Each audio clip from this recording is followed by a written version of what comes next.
74% of them to Nikki Haley's 24%. All right, welcome to America This Week, special campaign edition. I'm Matt Taibbi, and you are... I'm Walter Kirn.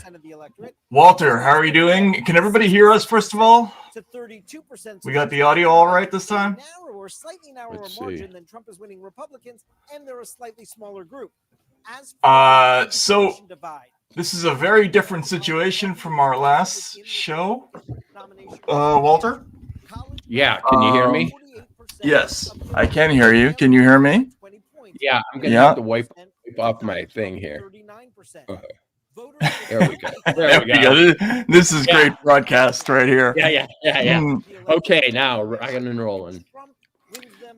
So this is absolutely a different situation than the one we sort of walked into last time around. Last week we were watching Iowa, and by the time we came on to do the show, AP had already called the thing. And this time we have an unexpected dogfight.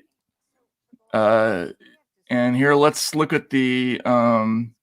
Actually, the AP has now just called it for. It's just called it for Trump. It still feels a little early to me, though. Let's see here. I'm having to squint a little bit. 54 to 45%. What percentage? 18%. Wow, yeah, they're getting pretty good turnout, it looks like. Yeah. Let me see what they're saying in the other. Let's try the CNN results tab, which has it 52 to 46. Let's see, what's the percentage? 13% in. So the Times is ahead of them. And it just added another percent where Trump just lost 0.1% of the vote in that last round. But this is, this 9-point deal here is a little bit tighter than I expected. I mean, we did see a poll not long ago that had Haley within 4 in this state, so it's not completely unexpected. But there were other polls that showed it obviously a much bigger spread, although that was before the sudden departure of Ron DeSanctimonious from the race. So this was just a couple of weeks ago. We had this situation, which is Nikki Haley surges in poll. Trump made a lot of fun of this. Haley surges to within 4 points of Republican leader Trump. In the American Research Group Inc. poll, she got 29% to Trump's 33%, and that meant she was within the margin of error. And let's see where DeSantis was in that. I can't even find it. Anyway, let's go back to the Times. But either way, Walter, it's a little bit significant because with DeSantis out of the race and this not being the massive blowout that Iowa was, it's going to give everybody the impression that this is going to be a competitive race, which means money is going to pour into Haley's campaign, and this could be, depending on how the next couple of states go, it could actually be a race. What are the next couple states? Well, let's see. The South Carolina is up in the not too distant future. Let's see. Then Super Tuesday's on March 5th. So that's the next big day. All right. So we have February 3rd. So I'll share this.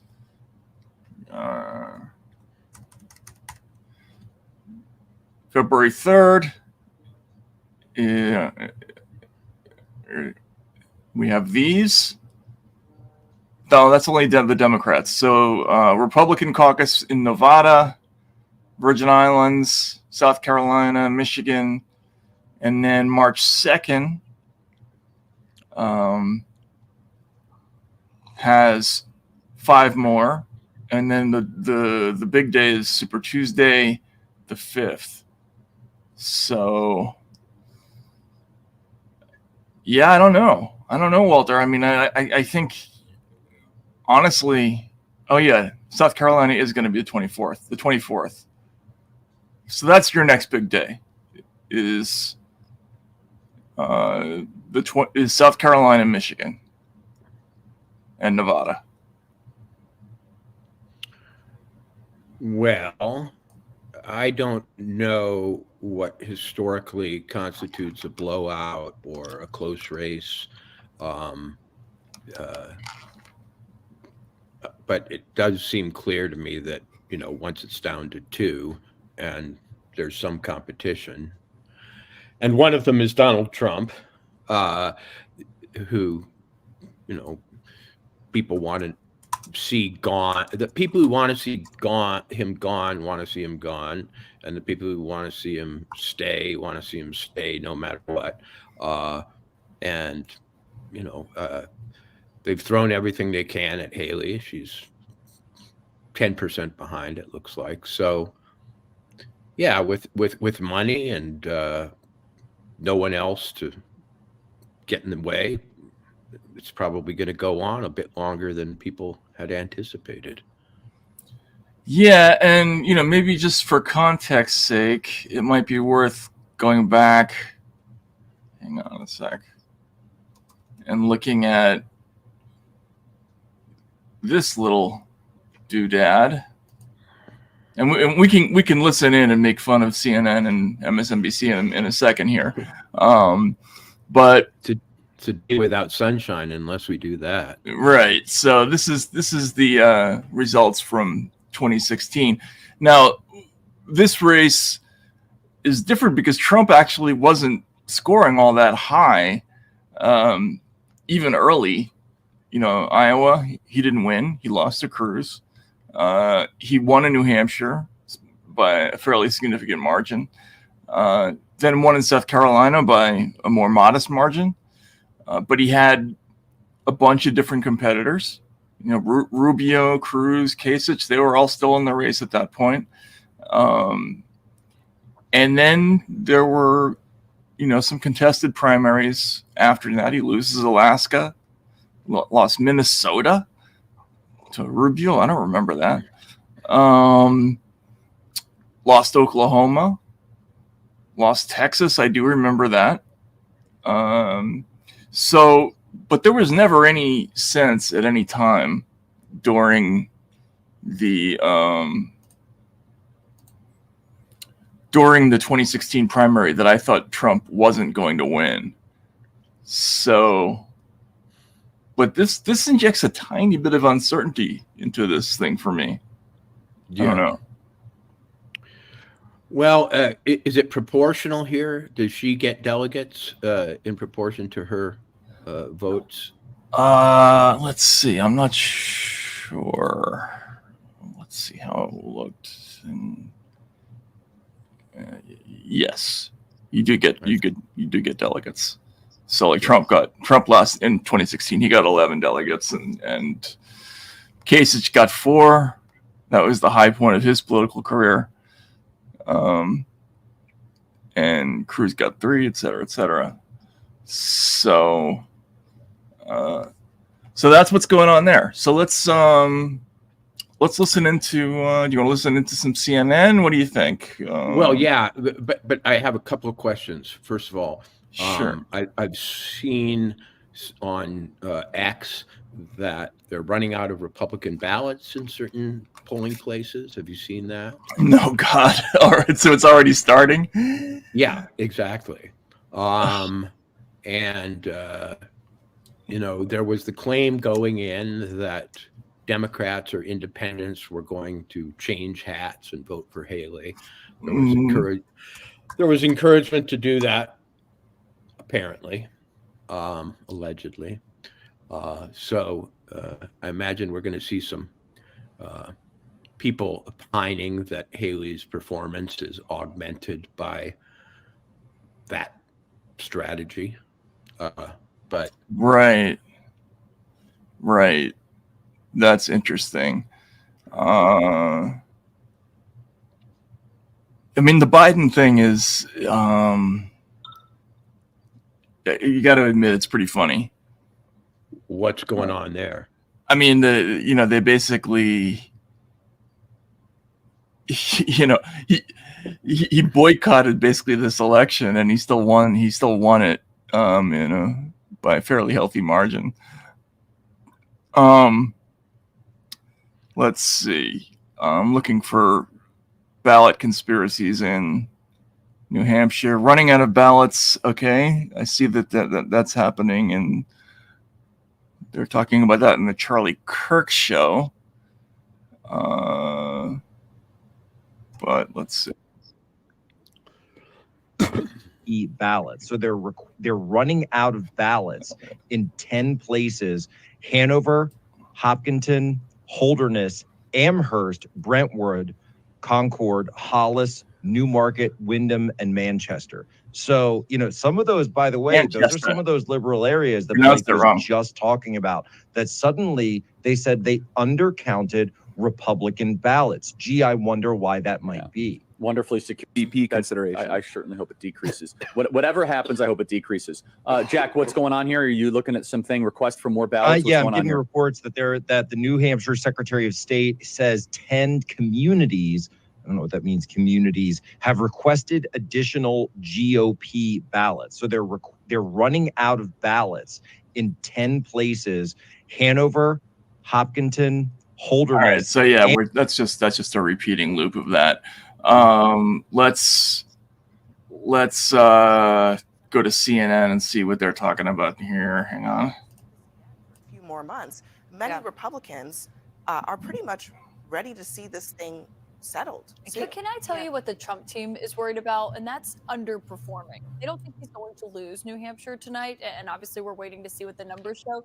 But they are worried about underperforming. This was the state that delivered Trump his grasp of the Republican Party in 2016. He went in there, he got 100,000 votes, I believe. Obviously, there were many more candidates still in the race. It was much more competitive at that point, but they are hoping to see him have a real big margin here. And if they don't, that's what his concern is. That's why he's been talking about and pushing a false claim that Democrats can vote in today's election. As we know, they can't. The cutoff, as every official in New Hampshire has reminded us, including Republicans, was back in October. But Trump has been pushing that. He's also been addressing this argument that has been made by Nikki Haley in the closing days, which is that she is more electable than Donald Trump. We need something sillier than Joe Biden. CNN. Let's go. Let's go to MSNBC. Okay, you can count on that.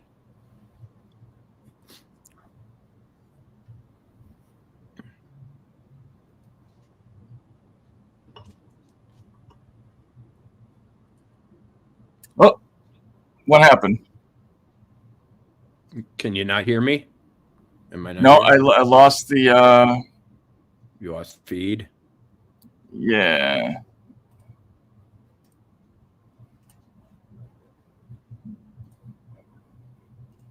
Here, you can see that it started to fill in. There we go. You can also see that on stage behind me, they're starting to check the podium. We've got people on stage, they're filling in, and my sources in the campaign tell me soon, however ominous or non-precise of an expectation that is for you guys there in the studio. But until then, they're going to try to keep high hopes in here as they wait to see these results come in. I do think we can read into the fact that Nikki Haley could speak earlier in the night than as opposed to waiting for more of these results to come in. speaking early. I'm expecting her anyway to declare a victory that at least allows them to push ahead, because as we were talking about at the end of your last hour, that was really the only thing that they wanted to prove that they could do tonight. They wanted to prove that they could make a go of it in a one-on-one race with Donald Trump. Ooh. They want to argue that her trajectory. We got a little donation here and a request for an America This Week logo tee. Well, I think we got to make that happen, don't you think? Let's spin up those factories in Thailand. Oh, yeah, we got to. Let's get some child laborers to work. Thank you, Rabbi. Continue to push against as they continue to be defiant, I think is the best word that I can use to describe my conversations with this group of people who feel like they are fighting the establishment here. Even if we don't agree that Trump is establishment or that Haley doesn't qualify as that, they are trying to cast. Yeah, that's emerged recently, the fighting the establishment with Nikki meme. Wait, Nikki, voting for Nikki is fighting for the establishment? Fighting against it. Fighting against it. Yes. Ooh, Rachel's got the full black on black thing going. But she's out. She's non-glasses tonight. So yeah. What does that mean? We'll take her as soon as she hits the podium. Thank you, Ali. It's intensity. Haley campaign headquarters in Concord, New Hampshire. Now let's zip over to. No, actually, the glasses make her look more aggressive, I think. Where NBC News correspondent Vaughn Hilliard is with the Trump campaign at their HQ. Look at that wipe. Very Kurosawa. What do you think? In that room, whether there's been any response to the NBC News projection and how things seem tonight. Just about 3 minutes ago, Rachel, they made the call here inside of the room, and it was met by cheers. Of course, though, this is the expectation at this point, and what the folks in this room, as well as the surrogates who are here, everybody from Vivek Ramaswamy to Carrie Lake to George Santos, all wanted the primary to come to an end tonight. And for Donald Trump, over the course of the last several days, he is continually up on stage, made the statement that Vaughn is about to be yanked off the air. He doesn't know it yet. Resources around taking on Joe Biden here. I'm sorry I have to cut you off. I hate doing that. But Nikki well, she's getting on because she knows America has only so much patience for this once it's been called. So she's got to talk now to be heard. Ooh. Okay, we got a second for the America This Week logo T-shirt. Miss Heidi, okay, we're going to make it happen. We will. What a great night. God is so good all the time. Orf says he'd rather watch Kurosawa. Thank you, Thanks, Orf. For the love, the kindness, the support, and a great night here tonight. Ladies and gentlemen, Matt Orfulia.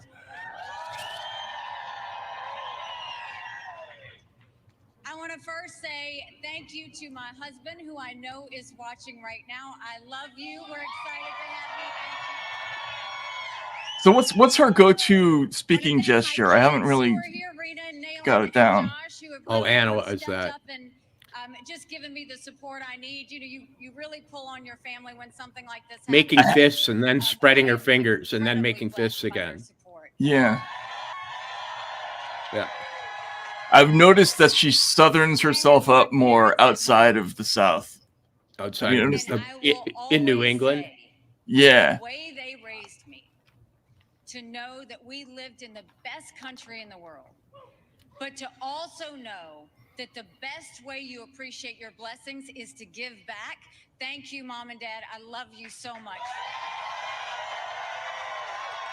There's a real concerted effort to go purple, by the way. Here. To my in-laws, to everybody back at home, to Vicky for helping me. Yeah. Mom and Dad, thank you for that. She's done a lot of purple and pink. Purple's a fusion color. The oh, red is and it? blue together. Yeah, the red and blue together. Yeah. Oh, is that a thing? Yeah, purple states are states that are hovering between red and blue. The most amazing thing is this is the centrist color. From Governor Chris Sununu. Woo! Chris Sununu! Yeah, that was a spontaneous cheer. I mean, a true governor that doesn't stand behind a podium. He shows up at a diner. He shows up at the parade. He loves the people of New Hampshire. He was been with me every single day at every single event. Chris, I couldn't have done it without you. Chris, I couldn't have lost by at least 9 points without you. And I want to someone who was with me on day one.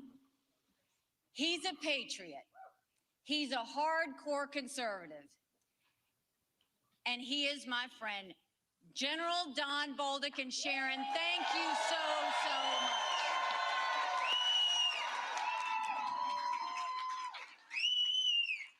I want to congratulate Donald Trump on his victory tonight.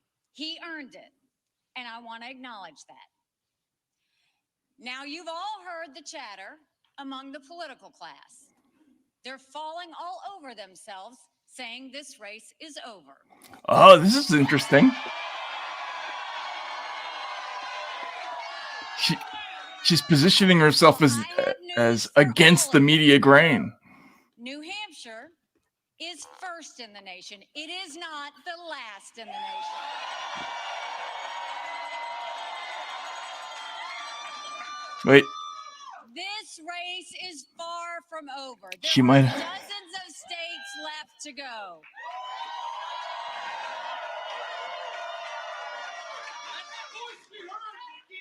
And the next one is my Okay, sweet this is just state, totally uncalled South for. Carolina.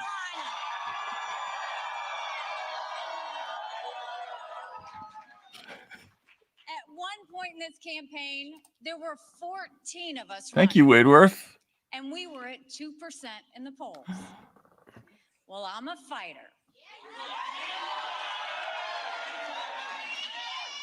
And I'm scrappy. And now we're the last one standing next to Donald Trump. Okay, more calls for the And t-shirts. today we got close. Thanks, to Alex half of the vote. Glantz. We still have a ways to go, but we keep moving up. All right, well, Walter, what's your assessment on her stump charm level? Like, on a scale of For a lot of people, Romney politics is to way too personal. Jesse Jackson, It's or not personal for me. I voted cases for to Trump twice. Jackson? I was proud to serve Well, America in his I'd say it's platform. slightly above Hillary I Clinton. agree with many of his Uh, policies. At That's least interesting. tonight. I decided to run Um, because I'm worried about the future of our country and because it's time to put the negativity and chaos behind us.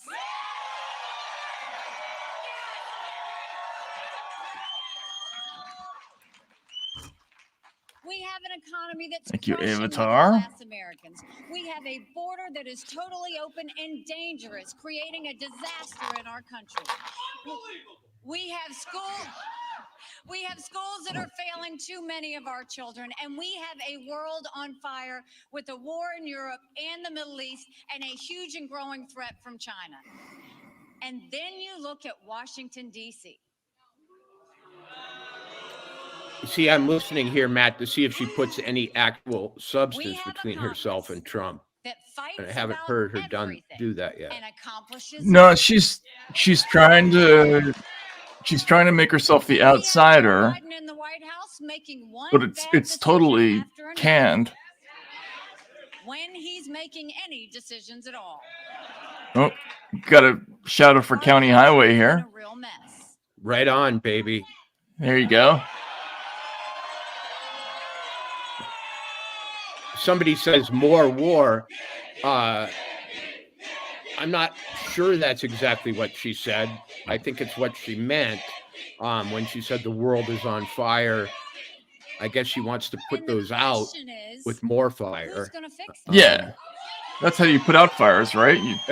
You fight fire with fire. We all learned that, right? Yeah. With Donald Trump, Republicans have lost almost every competitive election. We All right, lost what's the little red Senate. Corvette reference We to? lost the House. We lost Prince. the White House. We lost Right. in Oh, 2018. We lost in 'cause she's 2020, purple? and we lost in 2022. Yeah, exactly. The worst kept secret This looks in more like his politics. She's the artist 1990. formerly known as The Nikki Haley. Democrats will run against Donald Trump. They know Trump is the only Republican in the country who Joe Biden can defeat. You can't fix the mess if you don't win an election. Oh yeah, there's also A this. Trump nomination is a Darling Biden Nikki. win and a That's a good Kamala point. Harris presidency. She is not the Nikki I picture from that song. I defeat Biden handily.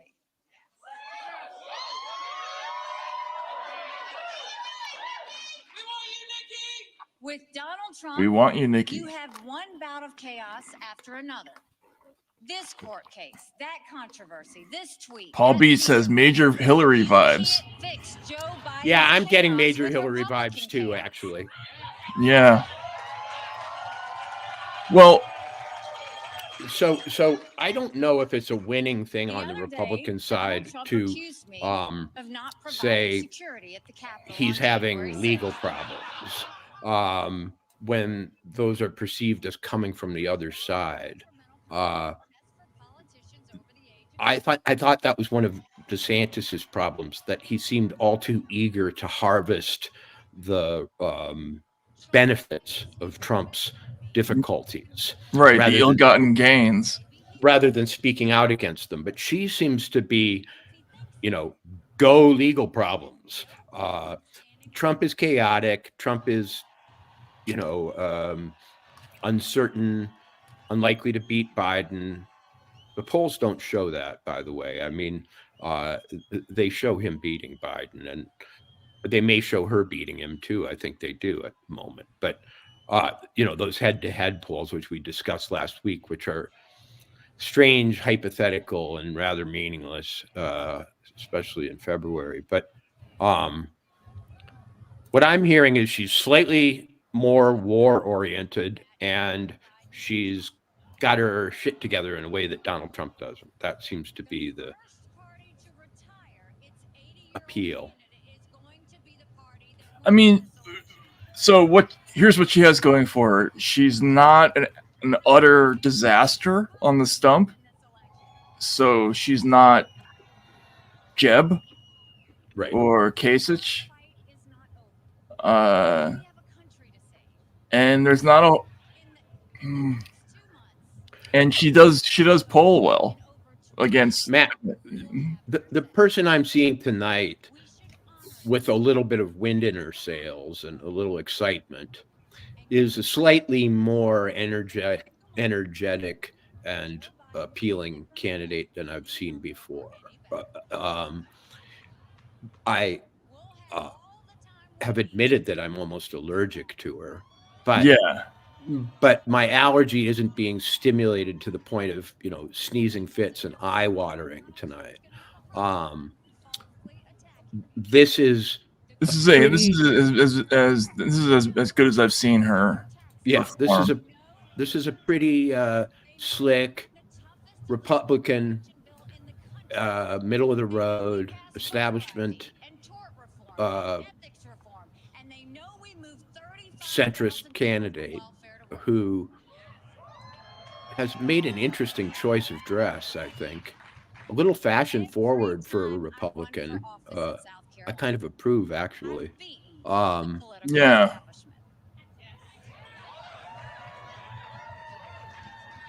They're lined up against me again. That's no surprise. But South See this whole thing about everybody's against me. Yeah. That's a very Trump thing. But yeah.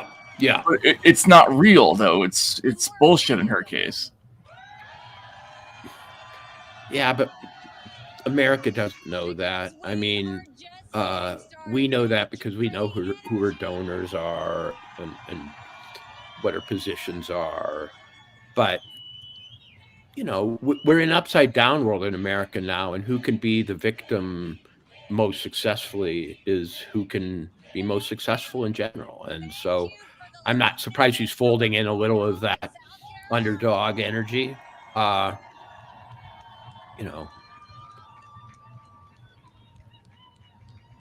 Everybody, even the establishment candidates these days, are a little anti-establishment, right? Yeah. Oh, here we go. We got Rachel, I think, coming in. She said the political class says it is over. The crowd then screamed, "It's not over." Nikki Haley then said, "It isn't over. New Hampshire is first in the nation, not last in the nation. It is not over. There are dozens of states to go." She then went on to give her sort of standard stump speech against both President Biden and former President Trump. But notably, she says she's looking forward to the contest moving next to her home state of South Carolina. And she says that if it takes a couple of months for the Republicans to pick their nominee, that they will still have, in her words, plenty of time to take on Joe Biden thereafter. Now, when Nikki Haley began her remarks, we were speaking with Vaughn Hilliard, who is at Donald Trump's campaign headquarters in New Hampshire. Vaughn, I'm sorry to have had to step on you. I hate doing that.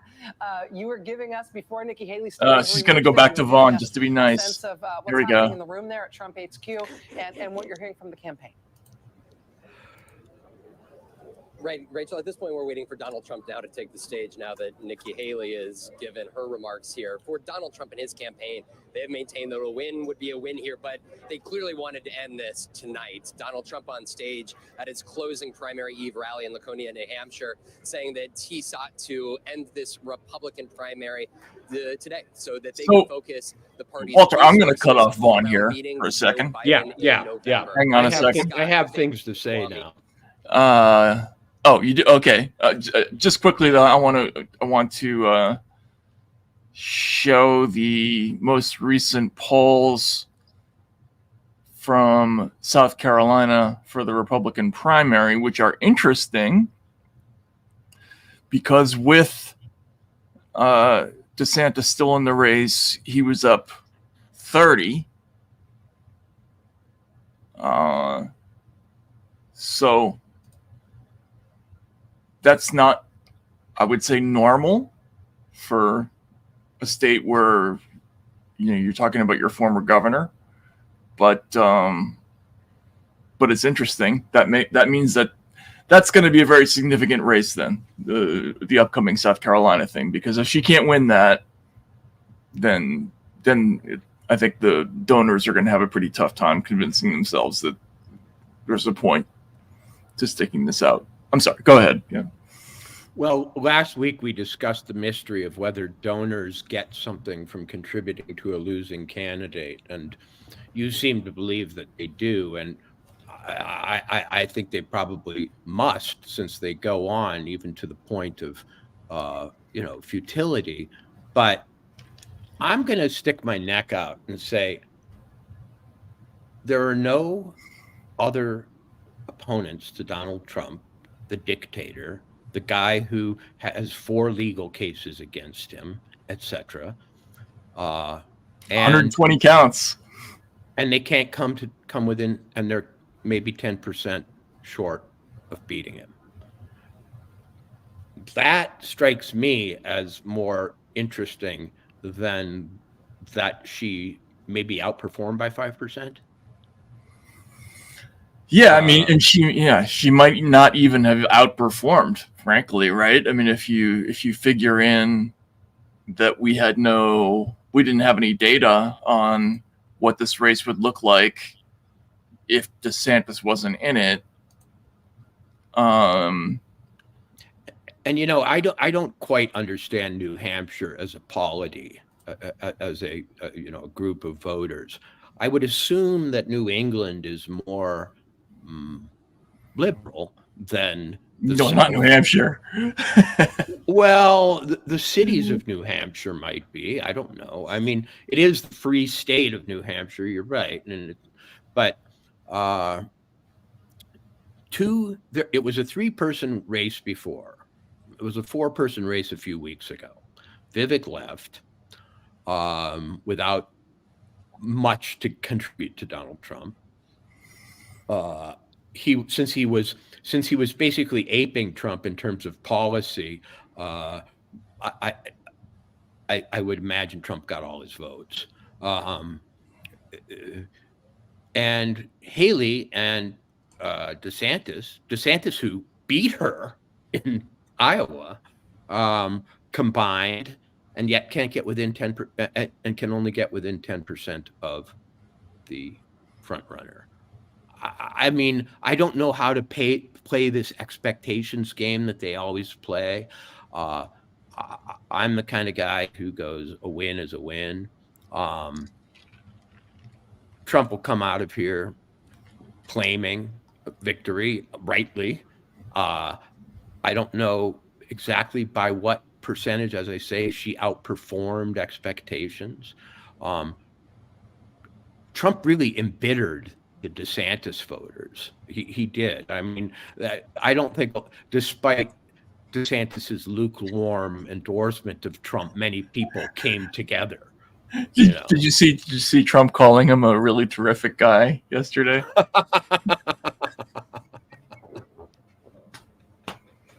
I'm sorry, that dude just makes me laugh so much. I mean, he dropped out so recently and under such bitter conditions that I think a lot of the DeSantis people were F you. I'm voting for Nikki. So I don't know what to think. I mean, I know everybody's going to. She claimed victory last time when she came in third. She certainly has every right to claim it when she comes in second, which she just did, kind of. Yet, well, 9 or 10% is 9 or 10%. Yeah, I mean, having done this, a bunch of times now,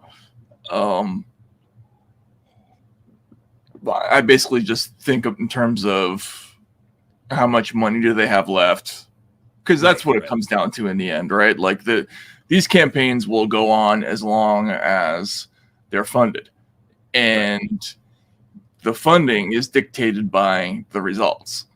So, Kasich came out before New Hampshire last time, and he said openly, like, I'm ready to, blow town, with kind of like an excited look on his face. And then he comes in second, and his donors, he had to stay in the race, and he had to stay in for a little while.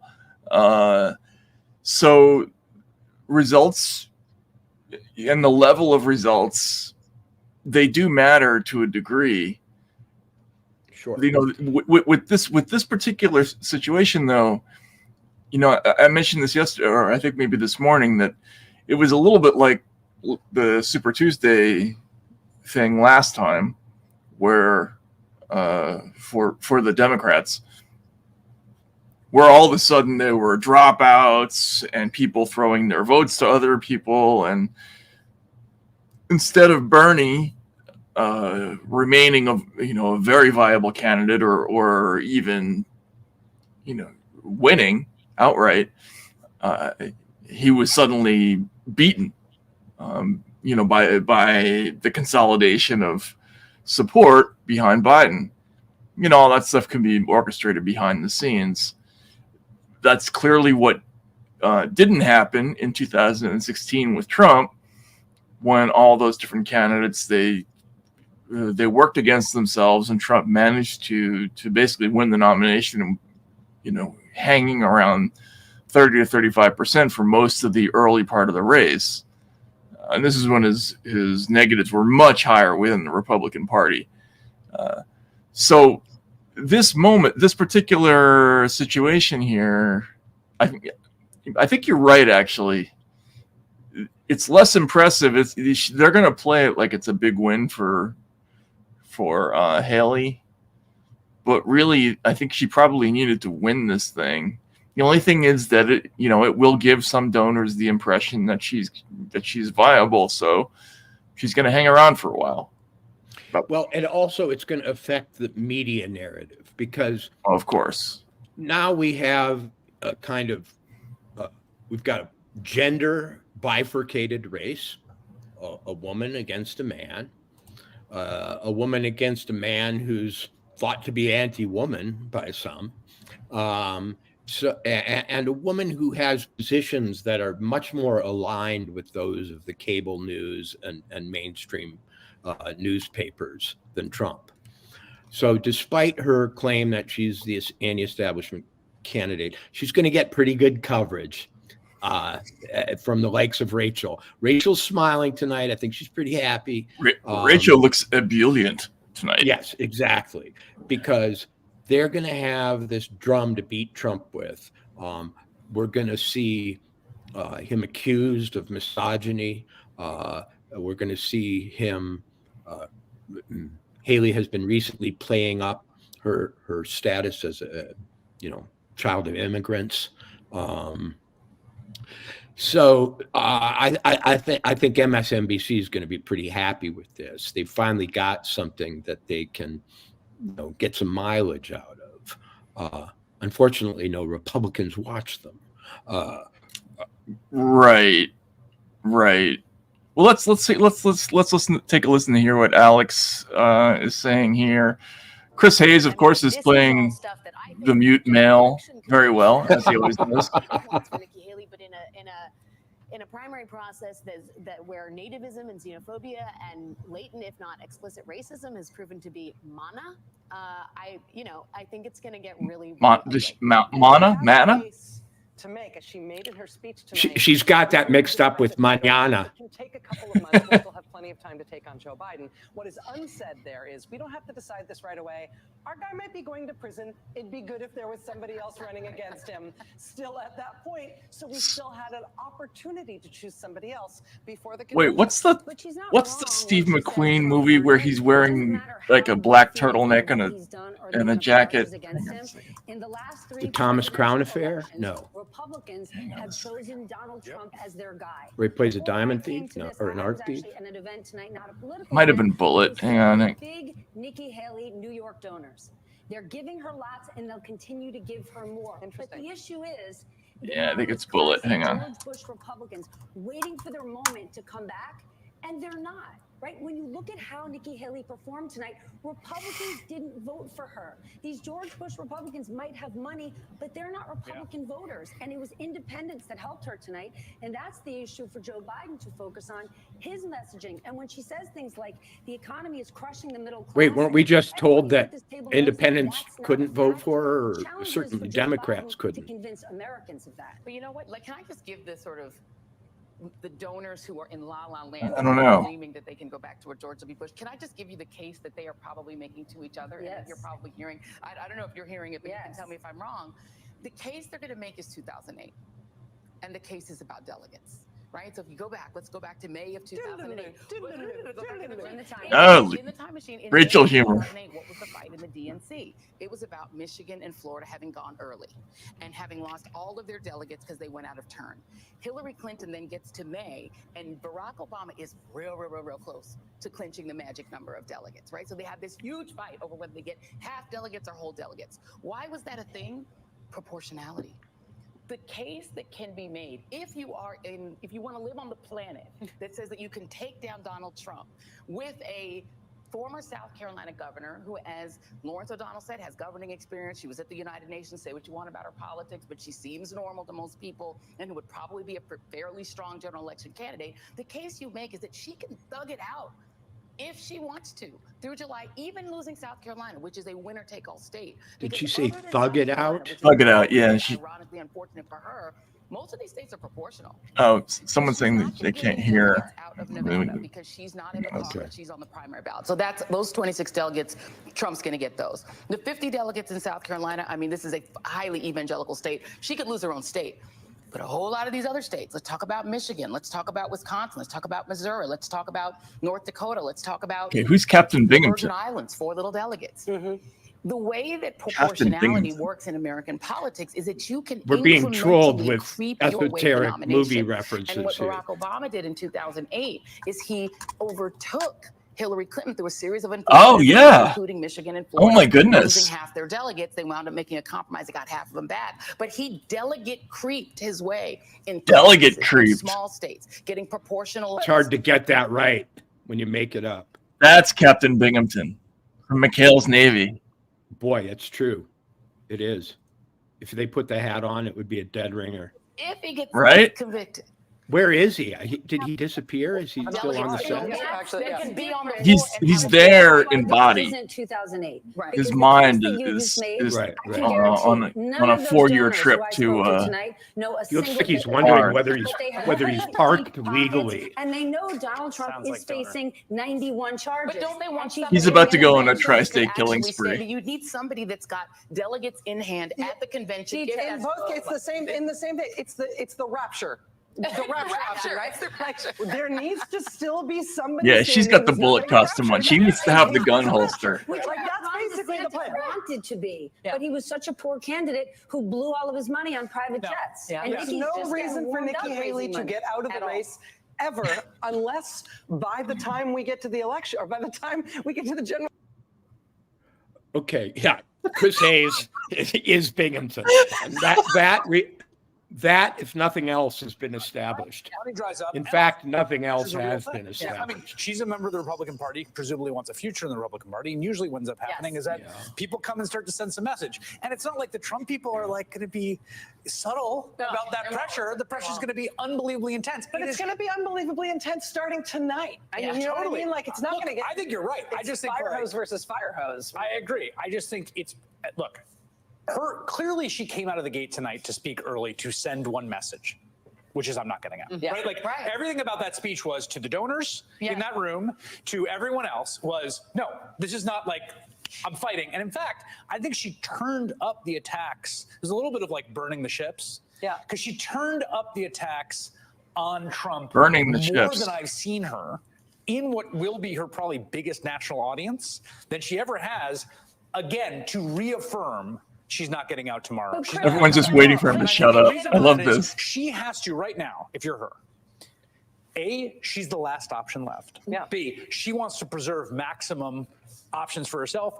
And C, to the point that we're all making, like the rapture might. Walter, come. you and I have to get We're not smart total glasses. idiots. Right. And they understand that Dude, there's this huge sort of. I've got some right over there. And by the way, I've got some in the drawer, he's Matt. making, Actually, they as don't have much as it lenses. may There won't be infuriate any glare. The Biden team Here is we the go. age argument Oh, shit, actually has legs. Of course it does. Including with some voters that are on his They're side. stating the So all obvious she with has to do more is continue energy to be than I've younger heard them, which it's stated for a while. Isn't that what cable TV is, though? She's hitting Trump now on his Sort of loudly and with panache stating the obvious. Can we She turn it doesn't down for a face second? Sure, yes, The same of course. exact political pressures of other politicians. Here's the other reason why. Do you remember what happened when she was done being the UN ambassador? Okay, what is all this excess animation here? What is the energy that it's excitement? Yeah, there's a lot of excitement. There's not a lot of sense. They're using the excitement to float statements that, you know, like she's the only other option, and she came out tonight to say she's still in the race. But let's examine the excitement itself. They want to see the Republican Party self-destruct, and they think they're seeing the beginning of that. They think they're seeing, you know, a real fissure, and maybe, you know, some kind of a meltdown. Michael Steele. Oh, right? we should listen to this. Yeah, Hang on a yeah, second. Hang on. In their comments about where Nikki is right now. And the reality is a very straight up one for her. She did well, okay? South Carolina's ahead. You are 30 to 40 points down, depending on the polls in your home state. Your two state U.S. senators have endorsed the other guy. Your congresswoman and other members of your congressional delegation have come out and endorsed the other guy. Michael Steele, the state apparatus Transition is Integrity forming Project the other guy. participant. So that Really? begins to bubble up a great deal of pressure, as you were talking about. It's not just about how you perform in New Hampshire, it's how you're going to do in the upcoming states. To the conversation around proportionality, it's important to understand that up until March 15th in our Republican primaries, you can get a proportional amount of that vote. Super Tuesday is a part of that. So what you then have is that pressure sort of galvanizing, starting with South Carolina, and then ending up on Super Tuesday among three Not interest nice. groups here. The first, Not nice. of course, are That can be said of those every who love cable Nikki. host. Nikki, Yeah. stay in. We love you. Love you. Every You're doing boy. fine. Don't worry. You can Yeah. increment your way through this process. Happened to Then all there's of us. the donor class. You're like, okay, I think I want to write you another check. Give me another reason. Okay, you did okay in New Hampshire. I'll give you another check. That goes to a lot of what Stephanie was just saying. But then the third piece, which is the more important one, is the rank and file members of the Republican Party. We know them affectionately as the base. They're not voting for Nikki. They don't want Nikki. They've made it very clear now in 2 states, even one that is supposedly where Democrats. He's making a little sense could here, have a I think. strong Yeah. hand in the outcome. They're not going to let that We've go on seen for what that long. strong hand brought out for us, an early call for Donald Trump. The base is lined up exactly where the base wants to be. And Nikki's problem is going to be, All right, a little she bit of doesn't porn have a game reference. plan or strategy to crack that base. All of the nice hot rhetoric about Donald Trump's age tonight and it's now swinging at him. Where was that 6 weeks ago, 6 months ago? Where was all that vim and vigor to take on Donald Trump when you were asked directly about his mental acuity and you demurred, right? So you're not credible now. And you're not credible for the reason that the base looks at you and go, okay, is that how you really feel? Are you lying to us now or were you lying to us then? And so the trust factor for her becomes a real problem, which again, pushes into that pressure. The donors get nervous, Rachel. They're going to get nervous. You're going to see them start getting nervous pretty soon. And that's going to be a different kind of pressure. The political establishment is not lined up with her by, as I just mentioned, her delegation and her U.S. senators standing with Trump. And that base vote is just not going to reorient itself. Give me the number that she could come out of New Hampshire with that's going to move 20, 30 points in her home state of South Carolina. Yeah, I mean, I don't think anybody thinks she's going to.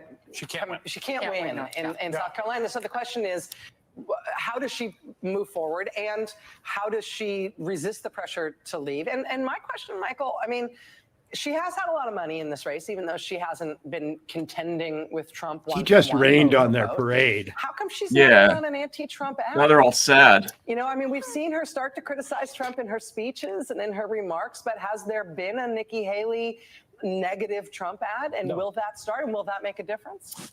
At this point, it really doesn't. Because the narratives are set in. 75% of the electorate in South Carolina is evangelical. What kind of ad do you run that's going to move the needle off of them? And then when you look at the states that make up Super Tuesday, even in places like Michigan, where she could reasonably do well, there's a very strong core of Republican support. So you run at this stage, given the success that Donald Trump has had in this primary season, you didn't go after him when in that first debate where he didn't show up. More to say. Yeah, I got a couple of things. So go ahead. While they've been talking, Trump has been increasing his lead. Okay. Mm-hmm. He's now according to them, I'm seeing something different, but are you? Yeah. Well, on MSNBC, he's now ahead by more than 10%. Yeah. Let's see. Yeah. See, I think they're a little behind the New York Times. But anyway, go ahead. Mm-hmm. So number one, we don't actually know what the results of tonight are going to be. It's 25% reporting. The state is probably a little roughly divided between urban and very rural areas. I don't know exactly how they come in. I imagine rural areas are more Trumpian than urban ones. Maybe they come first, maybe they come second. So it may be premature that she's outperformed. If she loses by 12% or something like that, what does that mean? Did she truly outperform? Number two, I think Steele makes a good point. the base of the Republican Party is not excited about Nikki Haley. She's running for she's running for electability purposes now, according to her speech. You know, she's the one who can beat Biden. I don't know that that's what's moving the Republican base either. I mean, if you're out in Montana where I am and so on, the revenge meme from Trump is pretty effective. So, you know, if what the Republicans just want is another Mitt Romney, who's supposedly very electable and not offensive, I think I would have started to feel that, but I don't. Right. Well, in other words, if the Republican primary race is now between a populist candidate and a sort of Bush-like, Romney-ish traditional Republican who's, you know, a neocon and you know, not upset about the things Trump is upset about, she'll lose.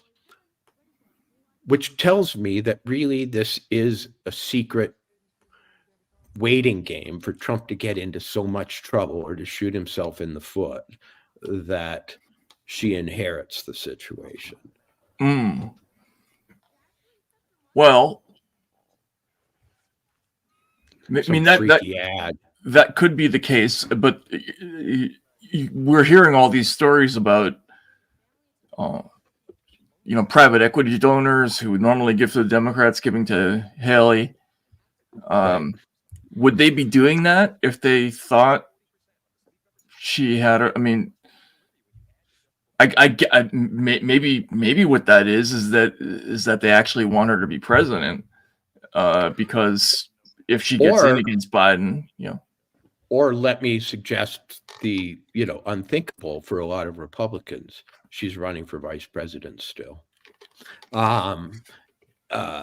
You know, you've seen people like Tucker Carlson and sort of avatars of you know, the conservative side of the Republicans say, no way, Nikki, no way.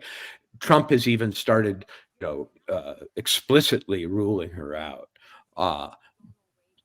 There are people like Steve Bannon, the real fire breathers, who say if Trump runs with Nikki, they're going to, you know, take him out in some horrible, violent way, perhaps, and she will, you know, be the LBJ who takes over. I actually, watching this tonight, think she's running for vice president. I think she's trying to make herself the inevitable running mate. I don't rule that out, I guess. I don't say that that's what's animating her completely, but I see that possibility of because if it keeps being a, you know, 55-45 thing, and the conventional wisdom is that Trump should have a female running mate, how can he get one who isn't her after a while? How can he ignore the obvious unless things grow so acrimonious between them? Right. Well, okay, a couple of things in response to that. However this turns out, I mean, you make the point that we don't know what the results are yet. Yeah. I think ultimately it's going to come down to something like, what does it say in the delegate count there? I think it's either she gets 6 delegates or 8 delegates, and that's a pretty big difference. Like 11 to 6 is a lot different than 11 to 8, right? So that's going to be decided, and the other thing that was interesting about that exchange with Steele was that, what? How come we're not seeing these Nikki Haley attack ads against Trump? What is wrong with these people, these MSNBC folks? That's all Hillary Clinton did. That's all they've been doing for 8 years is run attack ads against Donald Trump. And what has it won them? every time they do one of these hair on fire attack jobs against Trump, they look like the assholes and they end up giving him support. And what Haley's doing is she's being dull, trying to cast herself as an outsider, and making a pitch that she's viable to donors. And that's probably smart. It's we can assume that she has the best traditional consulting minds, such as they are, that money can buy. And what they seem to be telling her is that you're gonna thread the needle here, Nikki. You're gonna run as some sort of outsider, based on what I don't know. I mean, not her positions, but just her person in some way. But we're also going to emphasize that Trump is chaotic and unlikely to win. That looks like the basis of her campaign going forward. I'm more electable and I'm the outsider in some ineffable way that doesn't have to do with the issues because she's the insider on that score. On pretty much every score. Yeah. Right. Oh wait, is this Steve Kornacki? We gotta listen. We gotta watch Steve Kornacki. This is the most dynamic camera work in cable television. Hang on a sec. Significantly underperforming what we thought she needed to do to be in the game statewide. So again, you add that together right now, and it is adding up to a 13-point Trump lead. And I don't think it's at all impossible from this vantage point. I mean, we will see, but if you look at these numbers, it's not impossible. Trump's going to still win this thing by more than 10 points, by double digits. Yeah. And in that sense, if that were to happen, and that's an if, I'm just saying that is a possibility right now. You think back to what Haley just did. I mean, that was the Bill Clinton strategy in 92. The exit poll showed a toss-up in 92. The early return showed a toss-up. Clinton ran downstairs, called himself the comeback kid, and then 6 hours later, they counted up the outlying areas, and he lost by almost 10 points in 1992. But nobody remembered that. They remembered early in the night. So I think that might have been the Haley playbook. We'll see, again, these final returns. There is a chance she can... See, that's a good point. You made a good point, Walter. On the higher end. Yeah. I think what really... I remember it and what really from the tells past. the story, and I think might explain some of that rural and small town weakness that she's having is this. We showed this at the beginning of the night. There is a very large number of independents and even, relatively speaking, Democrats. But look at this breakdown. Okay, first of all, this is the current breakdown. 49% of the electorate. This guy's good, but I still have to say John King is the best crazy-ass election board guy. In other states. But check this out. Among Republicans, Donald Trump is beating Nikki Haley by essentially 50 points, 74 to 25. And this was Steele's Among point. independent voters, Haley is beating Trump by 24 points, 61 to 37. That is a swing of 73 points between how Donald Trump is doing with Republicans and how he's doing with independents. And take it one step further, among Democrats, the 6% who call themselves Democrats, it is Haley 84 and Trump 6%. Wow. So that is, to rely on that kind of I can't imagine. This is like honest reporting. It's weird. I'm aware of right. The difference between the independent vote and the Republican vote in the New Hampshire primary was back in 2000. John McCain won the independent vote by 42. George W. Bush won the Republican vote by 1. That's a 43-point swing. Now we're talking a 73-point swing. Yeah. So the idea that this is a great result for Haley that gives her new life and everything, the core problem of her candidacy has been appeal within the Republican Party. And she's running at 25%. That core problem has not been addressed at all here in New Hampshire. She's just benefiting from a uniquely, massively high number of non-Republicans. And to take this one step further, if we start talking about the states that are coming next, obviously South Carolina is the next state where they're both going to be on the ballot. So South Carolina does not have party registration. Okay, so you ask everybody, anybody can participate. Theoretically, every Democrat in the state, if they don't vote in the Democratic primary, could go and vote in the Republican primary. So it's a fair game for everybody to participate. But we always ask in the exit poll in South Carolina, what do you think of yourself as? Do you think of yourself as a Republican, as an independent, as a Democrat? Now, the highest non-Republican mix we've seen in a South Carolina primary was 40%. That was 31% independent and 9% self-identified Democrat. That was in 2000 when John McCain won New Hampshire with all of those independents, okay? And John McCain still lost South Carolina by 12 points to George W. Bush. If you apply the results I just showed you, Trump's strength with Republicans, Haley's with independents and with Democrats. If you applied them to that 2000 demographic mix in South Carolina, the most non-Republican they've ever had, Trump would win the state by 15 points. Right. So that is, again, Haley, we'll see how strong the result ends up being for her. Now we're at 30% and it's 13 points.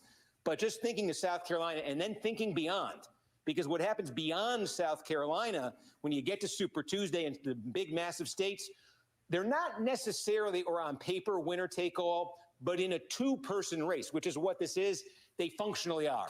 Because those states, a lot of them have rules that basically say, every congressional district, there's 3 delegates. If you get 50%, you win them all. Well, in a two-person race, you can basically get 50. Yes. Someone's going to get 50%. And so if Trump is winning these states even by small margins, I'm sorry, I'm always fascinated by the districts, and then statewide, hit 50% statewide, get all the delegates. So functionally, a lot of these states, choreography and the staging and everything. Yeah, because with this particular deal, the camera's always crazy all over the place. It's zooming in and out. It's moving side to side. Dude is always leaning forward into the camera like he's going to hit it with his forehead. They do this in all the channels. But they don't do that, with the standard 5 block where they got the analysts and everything. And in some cases, changed the rules. I just find it interesting. That's a rule change. That was a rule change implemented by the Trump forces. I'm having an existential crisis here, Matt. What's that? I actually respect what this guy's saying, and he's on TV. You get them all. And that's why it helps to have an experience. He didn't have much time. It was as though he had to get every word in his soul out there. I know this is going to seem a little. Hang on, let me turn down. Control room. Can we look at the Democratic primary results? Oh, here come the Democratic primary. There we go. That President Joe Biden would win. The unusual thing here, well, there's a number of unusual things. One is that there aren't 10 delegates that are being awarded on the basis of these results in the New Hampshire Democratic primary. This is unusually strong showing for Dean Phillips, if you ask me. The other part of it that's important here is that Joe Biden wasn't on the ballot. And so for him to win, for him to even compete in New Hampshire, he had to be written in by people who were not seeing his name on a sheet of paper that had 21 other people listed on it, including 2 people who campaigned really hard in New Hampshire. Mr. Phillips, his name is Dean. And Ms. Williamson, her name is Marianne. Yes, nailed it. Oh, pretend you don't know their names. What? That was weak. Yeah. Some time to get there, but Marianne. President Joe Biden has won this. Rachel, come on, that's beneath you. In the state of they probably had lunch yesterday. Jen Psaki, who knows former president. Oh God, here she comes. Former, very important part of. All right, we got to listen to this. Hang on, because this is the voice Jen of is in Manchester this evening in New Hampshire. Jen, are we hearing anything interesting or substantive from President Biden's side tonight?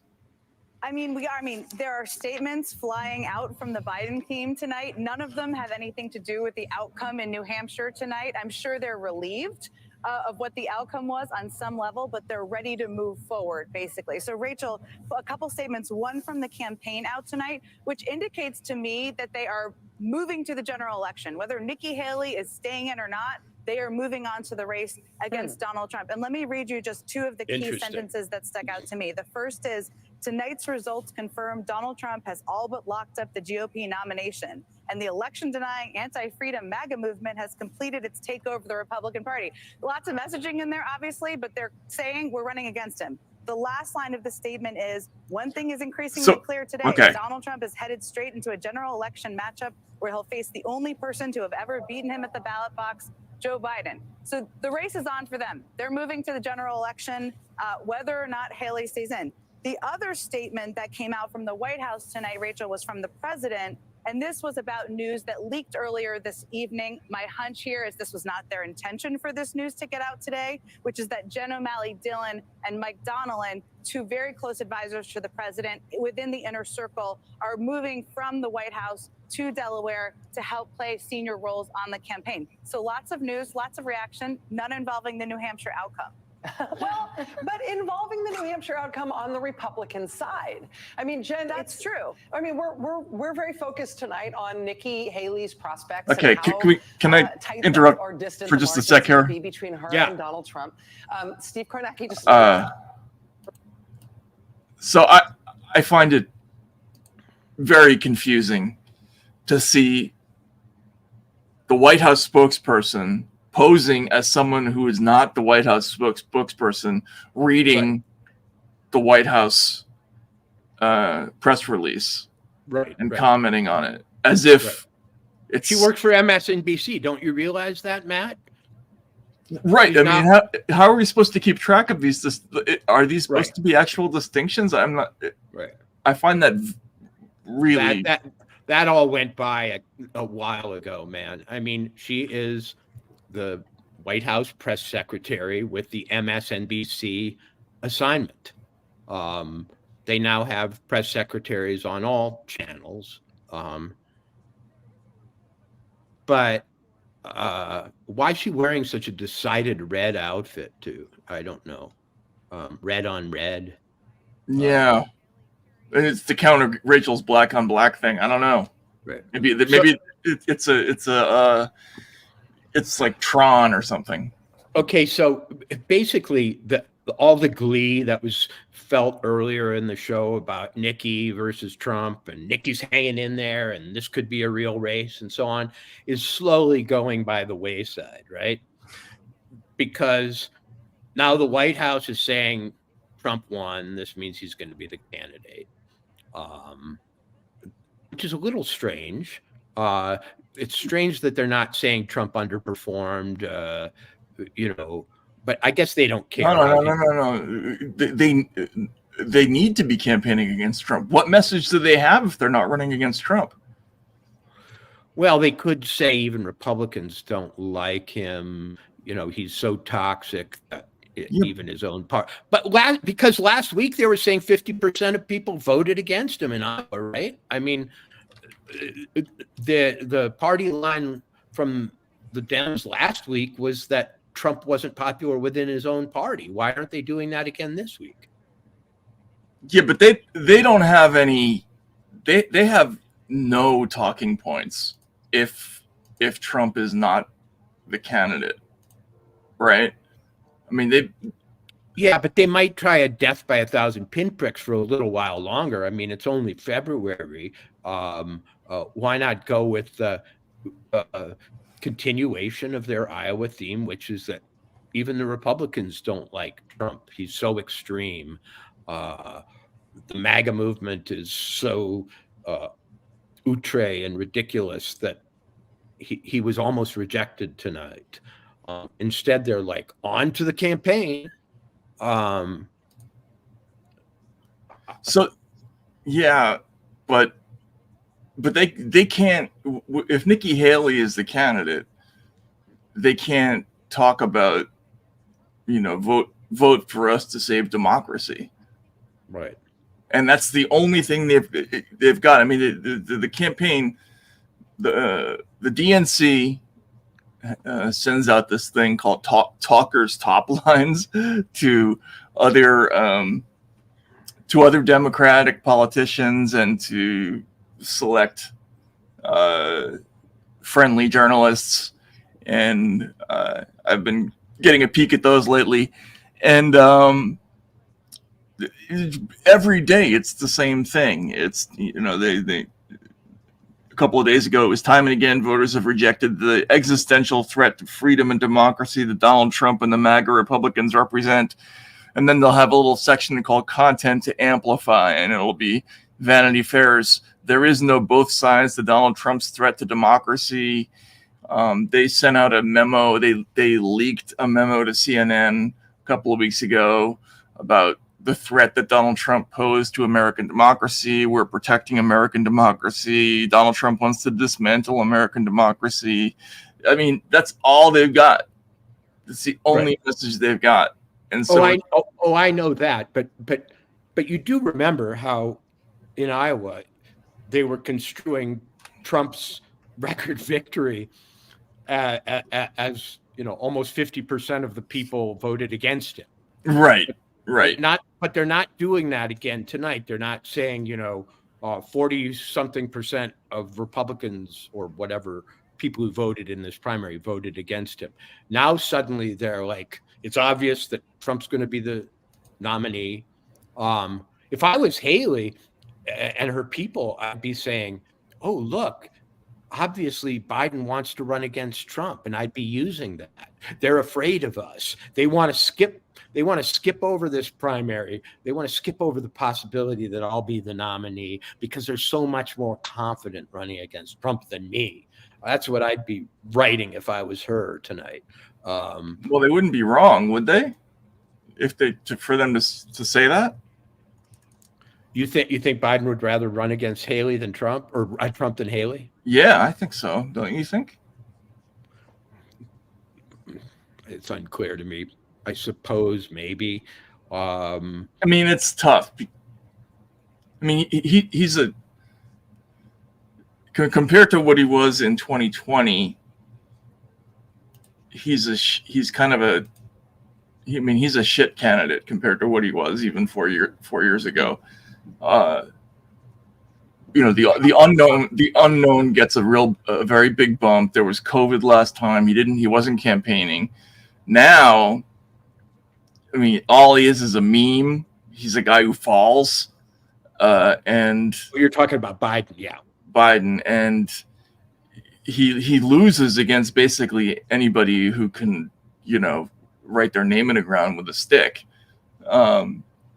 So, Trump does have some high negatives, right, with people who aren't hardcore fans of his. Okay, Matt, let's go into a deeper level of chess here than even reality warrants. Let's be kind of speculative. Let's imagine that Joe Biden is getting messages daily that maybe he should drop out, maybe he should make way, and maybe he doesn't want to. Maybe he and his family and his little crew don't want to get out of the way.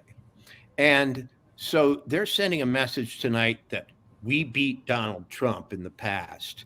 I think that was in one of those memos. We're the only people who've beaten Donald Trump. Mm-hmm. On to a rematch. They're trying to cast the ultimate election as a rematch between Biden and Trump, in which we are bound to do as well or better than we did last time, as a way of skipping this whole talk about which has been pretty intense in the last couple of weeks. Should the Democrats find somebody else? That's true. In other words, in a weird way, Trump may be a lifeline for Biden, the candidate. That is true, actually. I mean, I've been kind of mystified, frankly, that there hasn't been more talk about. I mean, I've been thinking that there must already be some kind of secret plan to bring in another candidate, because I mean, he's plummeting almost daily to new lows in the polls, his approval ratings down to the mid to low 30s. So and I'm suggesting there's a possibility that those statements that they gave their MSNBC press secretary to read. Wait, Trump's speaking. Sorry, go ahead. Okay. Go ahead. Yep. Are an attempt to program us to see the election in advance as a Trump-Biden race and leapfrog all this talk of Biden not being the candidate. Oh, here we go. I'm gonna share C-SPAN. Hang on.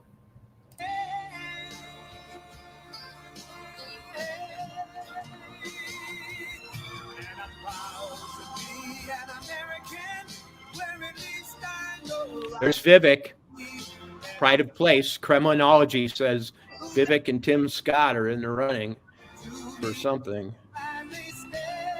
You know what the funniest intro song of all time was?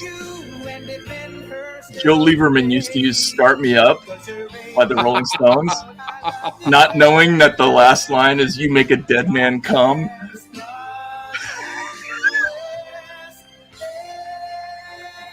I wonder if Trump got his own mix of this song. It doesn't sound like the one they play at the rodeo in Livingston every summer. Whoa! Hey! I love the USA. It's like the Red Sox fans in Toronto.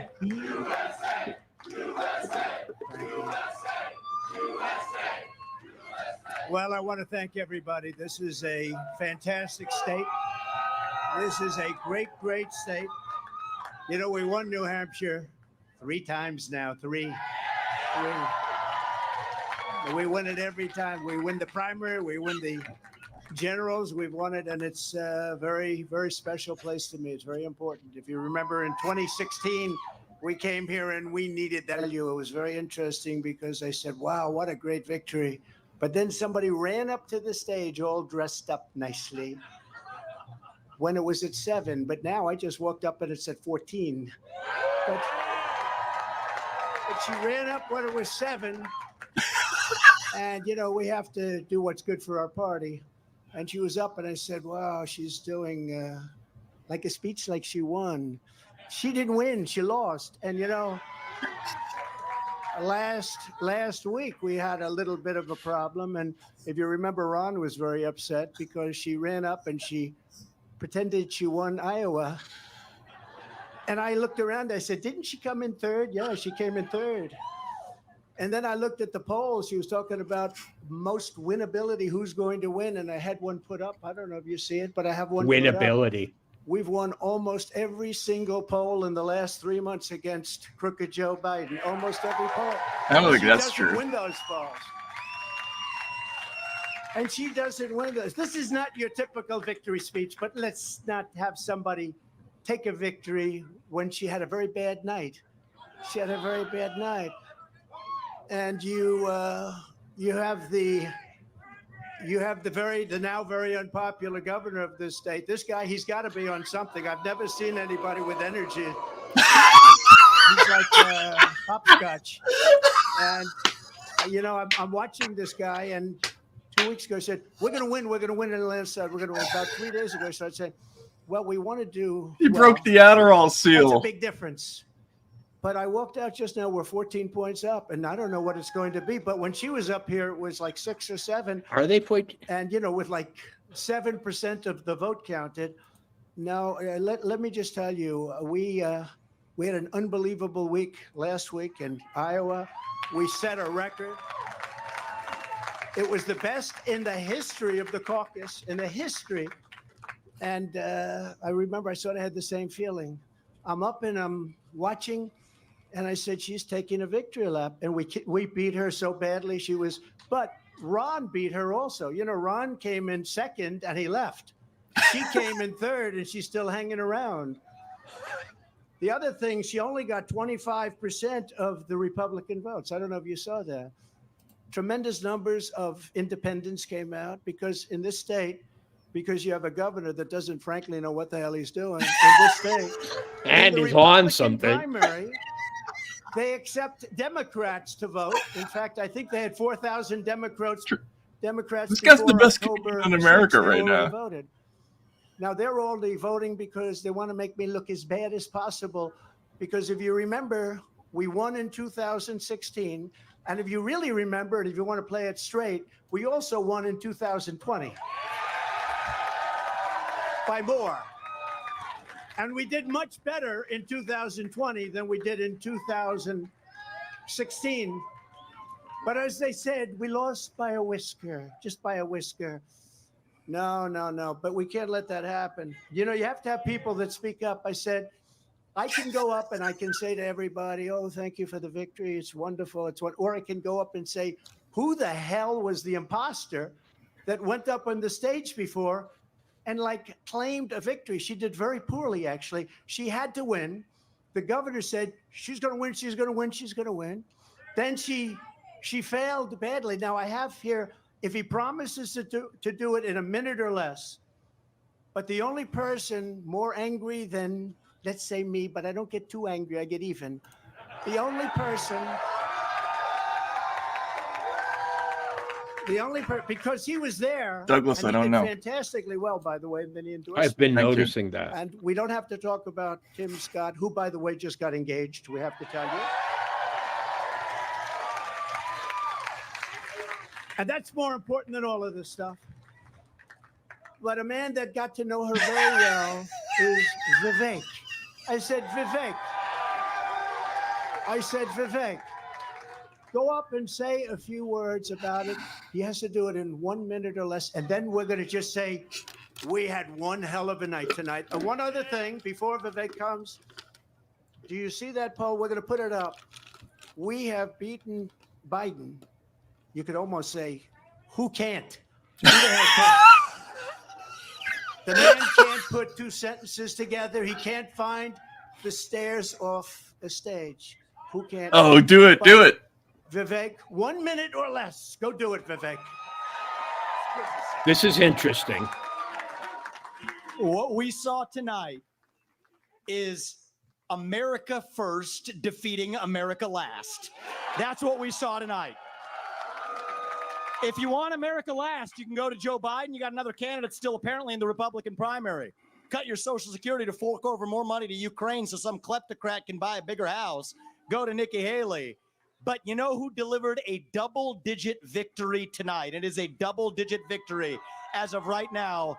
Is this man, Donald J. Trump, the leader of America first? And that means something. Now, USA and Donald Trump, America first. Now, I got 30 seconds left. I want to make this point here, okay? We got to say this. We got to say this right. What we see right now with her continuing in this race is the ugly underbelly of American politics, where the mega donors are trying to do one thing when we, the people, say another. And it's up to us, we, the people, to at long last say, hell no. We, the people, create a government that is accountable to us. And we, the people, have said tonight, we want, again, as we did in Iowa, Donald J. Trump. And so you want to actually speak truth. That's the truth tonight. And the only thing they're rooting for is an ugly thing that we don't want to see happen. That's what these people are rooting for, is playing to say long enough so the Reid Hoffmans and the ugly Democratic George Soros Jr.'s who are funding the lawsuits against Trump can prop up their puppet. We say no to that vision. I say the general election begins tonight, and this man will win it in a landslide. God bless you, Donald J. Trump. Vote Trump USA. So Trump already picked him for vice president, Matt. No, I don't think so. Very nice. Wasn't that nice? I don't think so. So why is he outsourcing his own victory speech to somebody else? And I want to thank the people that are standing behind me. You know, he had Chris Christie doing that right. Immigration's a big last time in 2016. I mean, we have millions and millions of people flowing into our country illegally. We have no idea who the hell they are. They come from prisons and they come from mental institutions, and it's just killing our country. And I'm talking about millions and millions and millions. They are drug dealers. They're everybody. And they come in just like walking right through. There's nobody to check. Is this a popular position that he's taking? And we have a man with us tonight, Tom Homan, who is anti-immigration position. Yeah. He's central casting. And I'd like you to say a few words about the border and who's going to solve that problem and how quick are we going to do it, Tom? Go ahead, please. So this is like a Don Rickles roast, basically. Look, I worked for 6 presidents down around Reagan, and every president I ever worked for did something to secure the border. But no one did more than President Trump. The most secure border in my lifetime. The most secure border we've ever seen. Oh. And Donald Trump's going to do it again. We're going to lock the border down, and we're going to protect Americans. Because what's happening at the border right now, a record number of Americans have died from fentanyl poisoning. Record number of migrants have died. A record number of women and children been sex trafficked. A record number of known suspected terrorists across the border. There's one man who's proven he can secure the border, and he's standing to my left, Donald J. Trump. He's going to do it again. So, okay. Thank you very much, Tom. So this is. Yeah, I'm not saying anti-immigration. I'm just saying this whole. Because it's the third time. But I think that person's importantly, responding to what I said. I think it's My going to be phrasing. the most important time. We won both. It was, I think they said, somebody said you rarely, if you win both, they've never had a loser. Let me put it that way. When you win Iowa and you win New Hampshire, they've never had a loss. There's never been. So we're not going to be the first, I can tell you. And I just do want to reiterate the polls. We're way up on everybody. We're way up on Biden. And over the last couple of months, if you check, and you have to remember, in 2016, they were saying, oh, what does he know about elections? He's not going to win. He can't win. He can't. Well, we won. And we got millions, and you can check this, and I hope the cameras don't turn off because they hate this, but we got millions and millions of more votes the second time. Right, Mr. Congressman? Millions and millions of more votes. And but we had COVID, and they used COVID to cheat, and they did a lot of other things too. We're not going to let that happen, and that's still going along. We don't forget. You can never forget history, because if you forget, you never doomed to repeat recover from it, and you repeat, and we're not going to repeat. We're going to have the greatest. So he's, by the way, success. this is a We're going to turn really the small country thing. around. But he's gotten better at that. When he loses himself in the middle of a speech, reaches forward, doesn't get it. Presidents in the history. He used to not know how to stall. Not great country right now. And he's gotten better at It's a country in that. decline. It's a troubled country. It's a failing country, frankly. But if you took the 10 worst presidents and put them together, the 10 worst, absolutely 10 worst. I used to say 5. Remember, I'd say 5. Then I said, wait a minute, we can add another 5. They would not have done the damage that crooked Joe Biden has done to our wonderful country. They would not have done the damage. There's never been anything like it. And you say, are they stupid people? I don't think so, because nobody can cheat that well if they're stupid. Okay, Matt, I have a really strong point to They make must here. hate hang our on. country, because there's no other reason that they can be doing the things they do. Yeah. Dystopian Trump is strongest Trump. And when he ran in 2020, he couldn't be dystopian because he would have been criticizing his own administration in some sense. That's true. But Trump, but the thing that they said made Trump outrageous and unelectable in 2016 was his dark dystopian vision. I covered the Republican convention, and they raked him over the coals for his negative speech. Because I did that, by the way. Yeah. Well, I did not. And maybe it's because of where I live, or maybe it's because I have a morose Eastern European disposition, but I don't think it's true that you have to talk about the city on the hill in Republican and or American politics. I think America is a place that since its beginning has responded to doomsaying and to fire and brimstone. And here's Trump now free once again to paint an even darker portrait of America than he did in 2016. And I think it's his superpower. And as I hear him talk about it, no one paints a darker, bleaker picture than Donald Trump. And no one inspires the thought. It's a sales technique. You know, Look at this terrible property. Look at it's falling apart. It's disintegrating. If I put my gleaming Trump hotel on it, you'll be proud of it. Every day you'll walk past it and stick your chest out. And I think that's how he's going to run. And I think it's his strength. It's true. I mean, if you read Thinking Fast and Slow, suddenly everything that Donald Trump says makes sense, right? Like he's always selling every time he gives a speech. And this is this is everything's so terrible. You got to pick me. I mean, my God, this is ridiculous. He appeals to the person who doesn't want to look like the fool, right? Like, but if you think about it, how could Trump ever have run as an incumbent?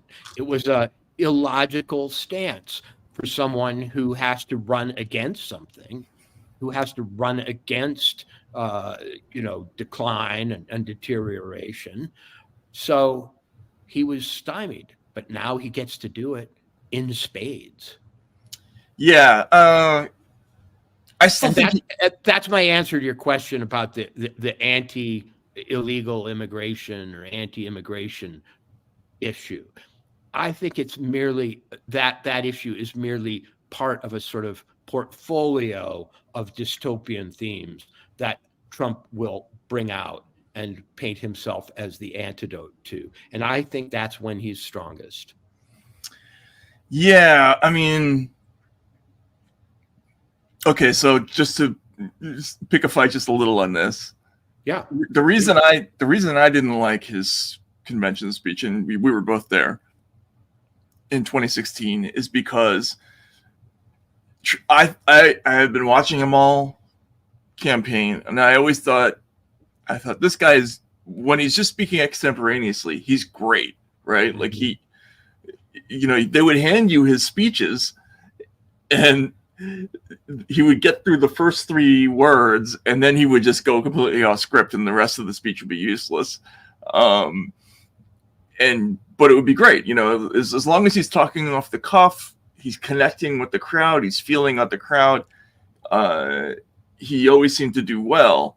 In the convention, I just thought that speech was so derivative of like Barry Goldwater's Marauders speech, the 1968 Nixon speech. I mean, those were the 2 that I was thinking of primarily, right? Like, but this whole idea of, we're under siege, we're out of control, we need to restore order. Like, this silent majority, cries out for, a champion, that kind of thing. It didn't feel like him to me. It felt like this hodgepodge of something that he thought he needed to be. But I think you are right that the generally negative, well, actually, it wasn't generally. It was stridently, like almost literarily horrible, that speech, right? I mean, it went beyond Goldwater. It was I thought kind of a scary speech. But you see, I'm a dramatist, Matt, and Trump delivers catharsis because he doesn't just scare you. He adds in the possibility of a fairy tale redemption. And his very first act, I remember back in the 80s when I lived in New York City as a public figure, was to restore the Woolman rink, the Central Park skating rink that had fallen into disrepair, they could never fix, and it had become an eyesore. And Trump did 2 things. He emphasized how shameful it was that New York City and its crown jewel park had this, crappy rink that didn't work and no one could fix.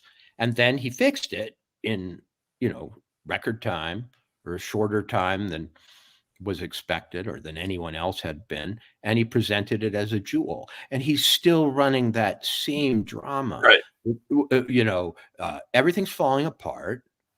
And then he really is vivid about that. And he almost makes it exhilarating. You're right, man. Things do suck. Right. Yeah, exactly. And then he comes back in that last moment, that last act, and says, but we can overcome. He's almost like a white civil rights leader or something. Right. I mean, but he's not, what he's saying is like, he's not trying to preach to your better angels. He's saying like, come on, don't be a schmuck. This is, you got to go with me, right? Like I'm the one who's going to get it done. You know, we're gonna get it done. This is the way to do it. That's obviously not the way to do it. I mean, like, you know, it's that eye rolling thing where he disparages the other way. It's just really effective. And to that point, this is another question I wanted to ask sort of rhetorically. Is it wrong of me to want to watch a Trump-Biden campaign just for the pure entertainment value of it? Because it's going to be like, you saw what he just did with Haley.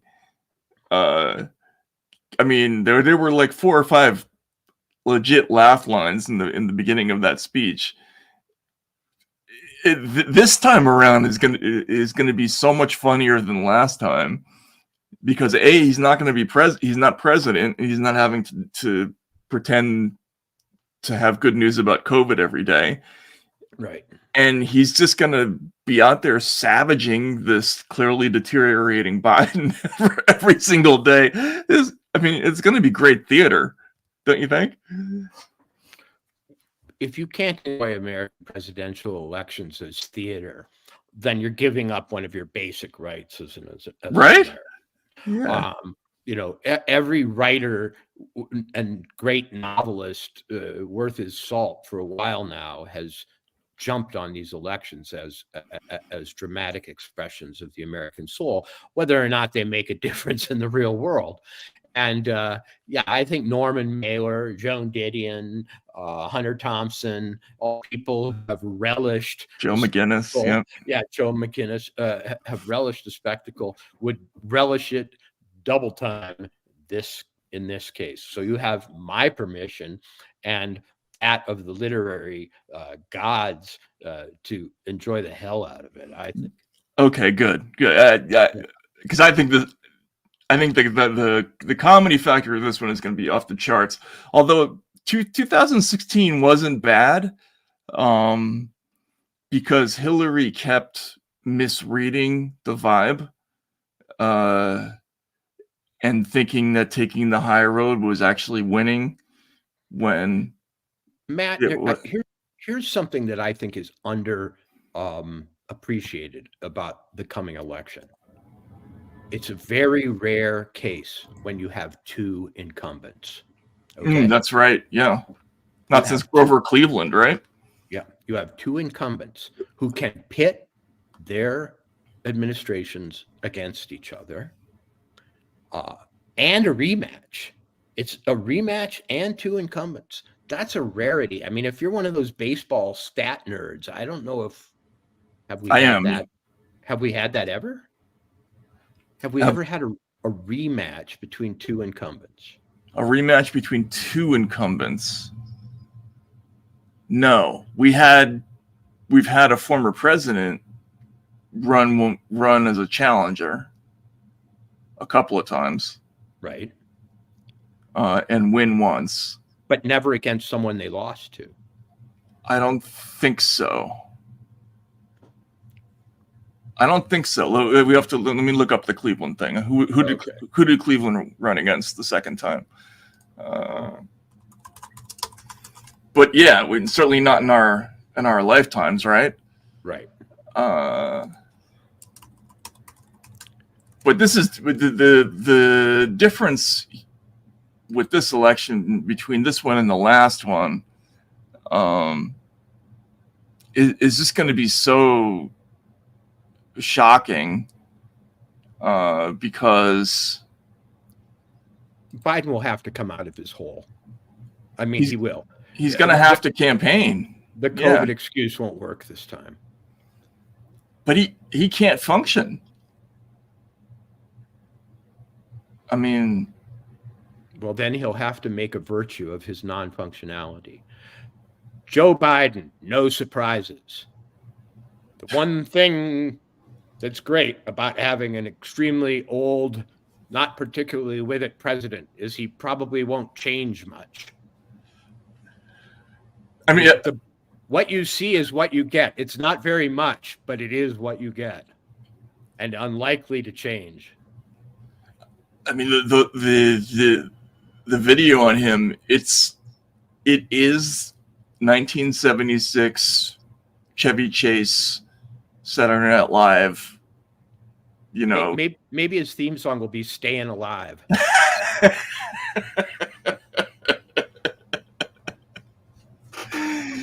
Oh my goodness! So, just looking at these various results that we've seen, every time you put up a different screen, I get different results. I know, and I'm frustrated by that.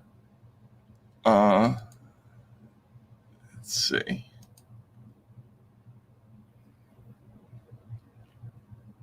So this one is crazy because it shows a bigger percentage win for Trump, but Haley's getting more delegates. Right. And how many and what percentage of the vote is in here? Does it say? Let's see. That's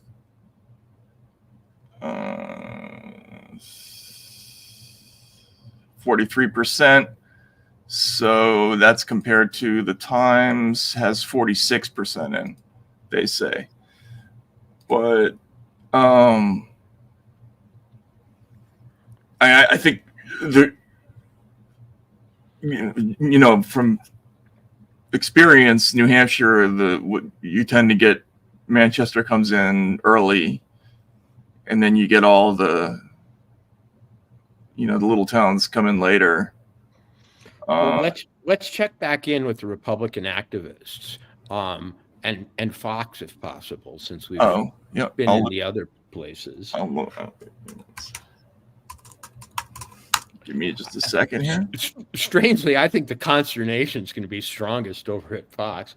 I don't think they know what to do. I mean, they flagrantly turned anti-Trump, and now they're going to have to deal with them.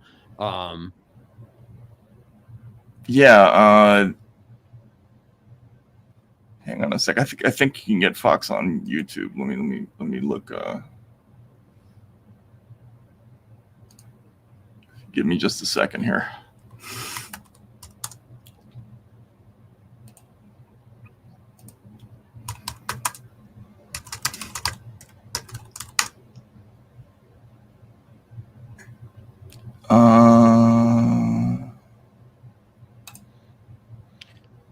So what I'm seeing on right-wing Twitter is that Trump was furious that, he called Nikki an imposter. I guess that flew by me.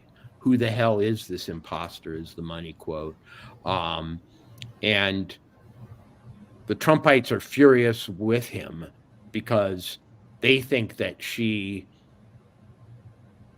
misrepresented things in a way that's injurious to the process and to his prospects, not just because it keeps her in there, but because she sort of misrepresented things in a way that's going to drain money, slow things down, and confound the inevitable for longer than it should. So in other words, I'm seeing a lot of fury on right-wing Twitter against Nikki for not really accepting her loss. Hang on. Oops.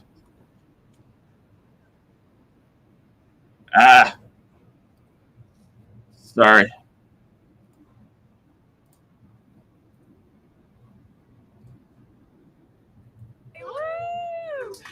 Everybody here is excited. I mean, it all starts here in New Hampshire, and the voters are ready to talk. Let's start with you. How did you feel about today's primary? Well, I'll be honest with you. I've been a Trump voter in the past, but this time around, I'm Dean Phillips. Dean24. Look at this. Okay. It's okay. The only Democrat that talks about the border, and that's my #1 issue.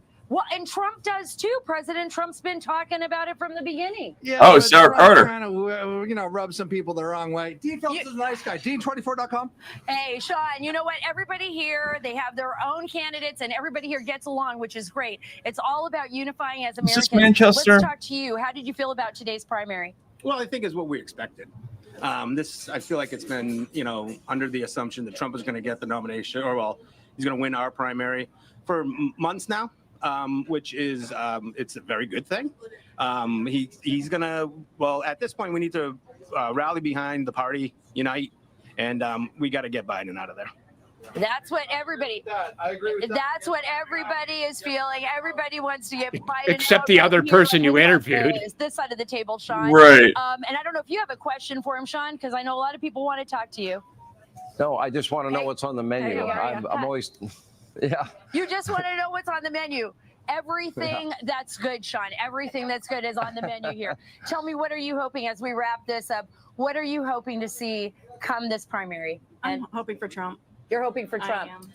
Hoping for Trump and border security. And border security. Well, Sean, this is what you see. Border security. You know what I used to do for fun? Here in New Hampshire, as well as across the country. Sean, back to you. Unscrew the tops of the salt. Great job as always. We appreciate it. Joining us Oh, hang now, on. Fox News contributor Ari Fleischer and former senior advisor I'll wait for you to to listen to President this. Trump, Stephen Miller, and Congressman Byron Donalds is right here on set with us in New Hampshire. How are you? Good to see you. I'm doing good. How are you? I'm good. Okay, analyze tonight. What do you see?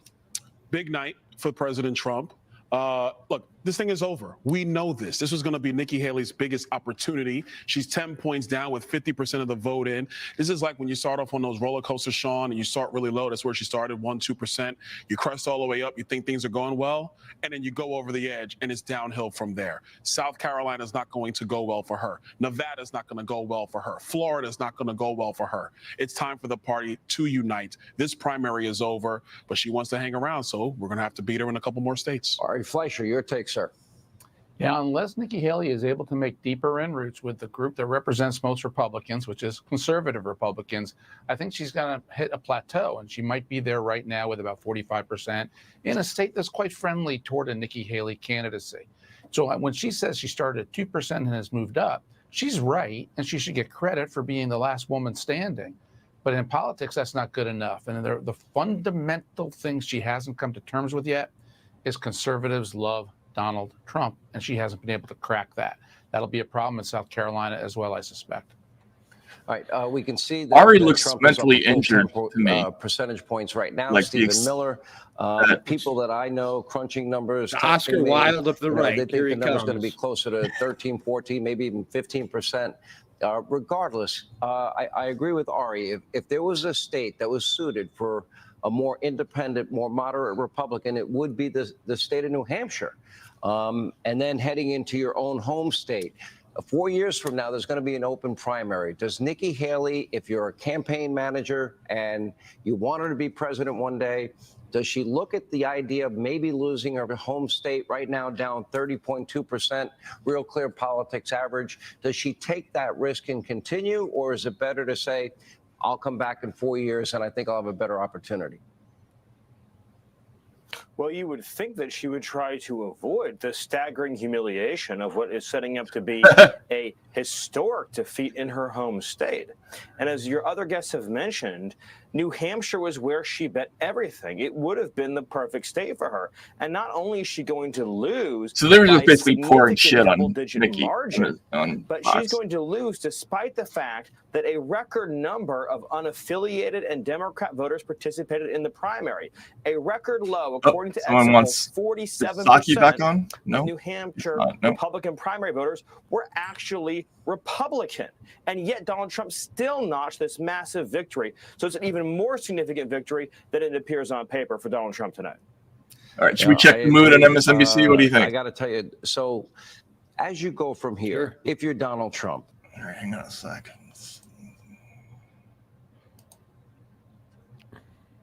Oh, here he comes. OD, as we used to know him back in the nightlife days. Of Spy O'Donnell? Magazine. Yeah, in the 1980s. OD, you called him?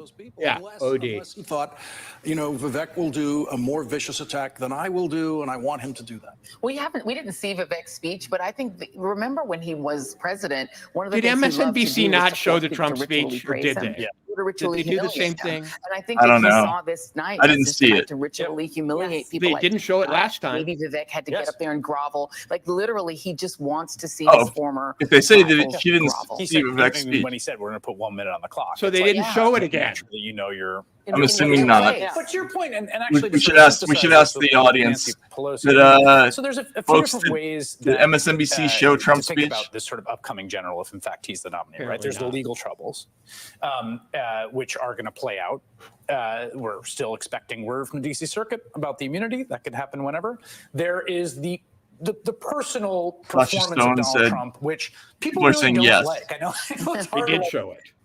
because he's been No, around so one long, person it's says hard to, no. get No, this it into says people's another heads, but, person. like, that stuff How doesn't. could they change there's a their reason he has policy in unfavorables, midstream? there's a They reason were he's protecting next America's before, I youth think last Bureau was week. not particularly politically successful in Why would they those expose us elections to in the which he was contagion associated. this week? But then the third thing, Yeah, I think this is interesting in terms of Nancy Pelosi's strategy, is like he. So now they're talking about a speech that they declined to show. So you never know. Do the contradictions get any more ridiculous? Let's talk about Vivek's speech, which we wouldn't show you. Like the reason you come out is But they got to see it. and you could talk We're getting conflicting answers, so to be like, this is what I'm running on. I'm running against the trade deals or My whatever. bet is You know, they and he didn't had a show few of it. those in 2016. There's I not can't a get the lot Captain Binghamton thing out of my head. I don't know, like what is Justice for the January 6th hostages. Correct. Right? Like you're going to try to Yes. sell And that to don't put me America? in jail. And don't right. So Oh, I love these people pretending like, oh, that would these people with their wacky theories, the ones who that they're focused on, that they want to talk spent about. 3 years doing the, It's the border more you know, This is just pure Russian ner- conspiracy this is- thing. Talk about anything having to do with immigration policy. Once you move from that question, This is what? Pure neuro-linguistic programming is what this is called. They're showing you they're modeling the ways that you're supposed to hold yourself and talk about these issues, and using what words and what sort of body language. Its content is almost completely irrelevant. Right now, we'll be right back on the other side of this with more of our special coverage of the New Hampshire primary. This is an attempt to show you that. I think that's to a show good. you the facial expressions, which are to be used tomorrow night at your gathering. Okay, so we've had a lot of input, a lot of chaos, and I've come to some really strong conclusions, Matt. Okay. Okay, I'm throwing the ball up here. You can attack it. You can grab it. No, go. Number one, I think I said last week, apparently prematurely, that Haley's over with, you know, and then DeSantis dropped out instead, the second, and she continued. But I think this is a dumb show. I think this is a ritual. She's over. She's done. If she's standing around odiously hoping for the front runner to have something bad happen to him legally, she'll never have a Republican surge even in the end. I'm the person who waited by the goal for the other player to collapse. Yeah, basket hanging. Yeah, I hung by the basket. Vote for me. That's no claim to make for yourself. And I think the right, the Trump side, has kind of a right to be pissed right now, which is you're claiming to be in this because you can be competitive, but really there aren't many paths, as it were, to you beating us fairly. You're a vulture. You're a vulture. And you're hanging hopefully by the carcass to swoop in. And so I think Trump is just going to hammer the hell out of her now. I think this is going to be Trump seeing red to a degree we've rarely seen, even with Hillary.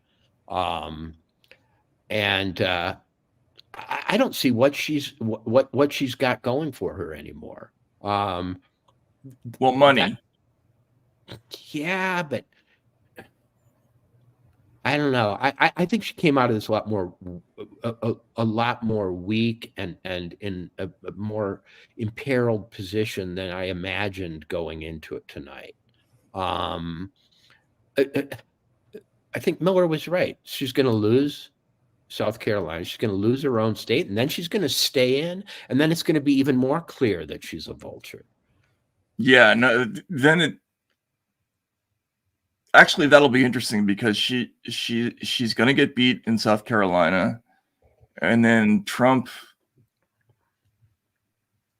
he'll have a choice at that point between kicking her face in every time he gets before a mic, or just ignoring her because she's actually is irrelevant for the rest of the race. I mean, the interesting thing about 2016, the thing that made it mildly interesting, was that the entire press establishment was pulling first for Jeb, then for Marco, then for Kasich to be the last person standing. But it wasn't that. It was Cruz who, I think, kind of smartly tried a little, in some limited ways, to run, compete with the actual conservative electorate.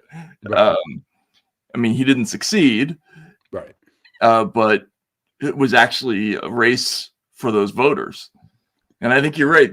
This isn't that at all. There's no contest on the Republican side. And the thing I'm weak on, and I am admittedly weak, is the rules of these primaries.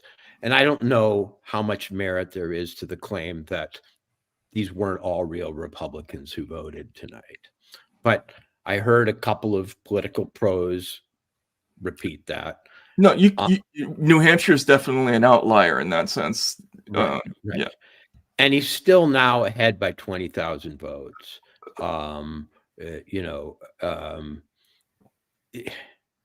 It's unclear what her rationale is. She's more electable ultimately. How does she prove that? By being more moderate as she goes along?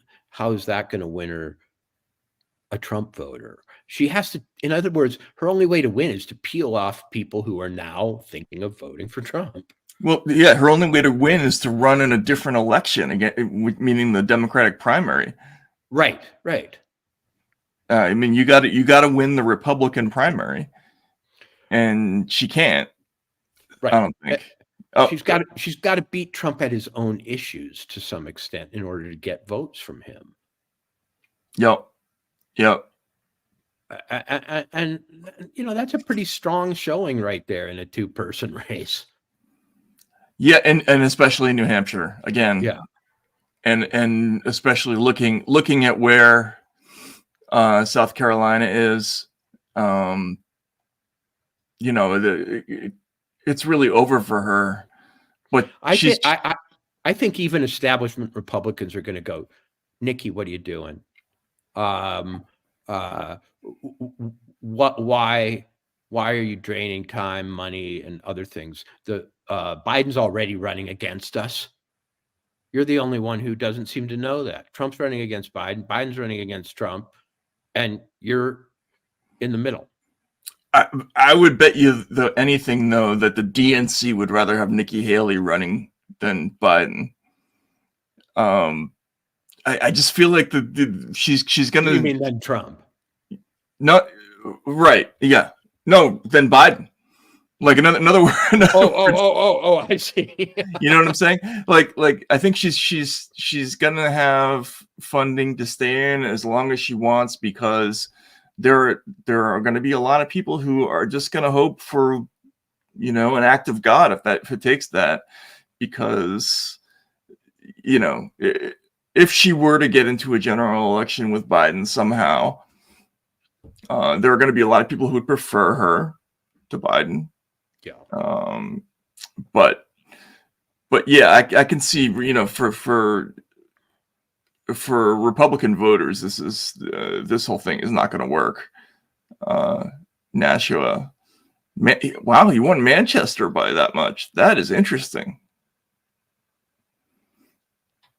What's Manchester like, Matt? I've never been there. Is it an old manufacturing city? It is. So I lived there for 8 months in a halfway house that was full of ex-cons. It was a really fun time. It's a New Hampshire's like most of the rest of New England. It's hard-working, hard-drinking sport, town. Everybody watches tons of sports.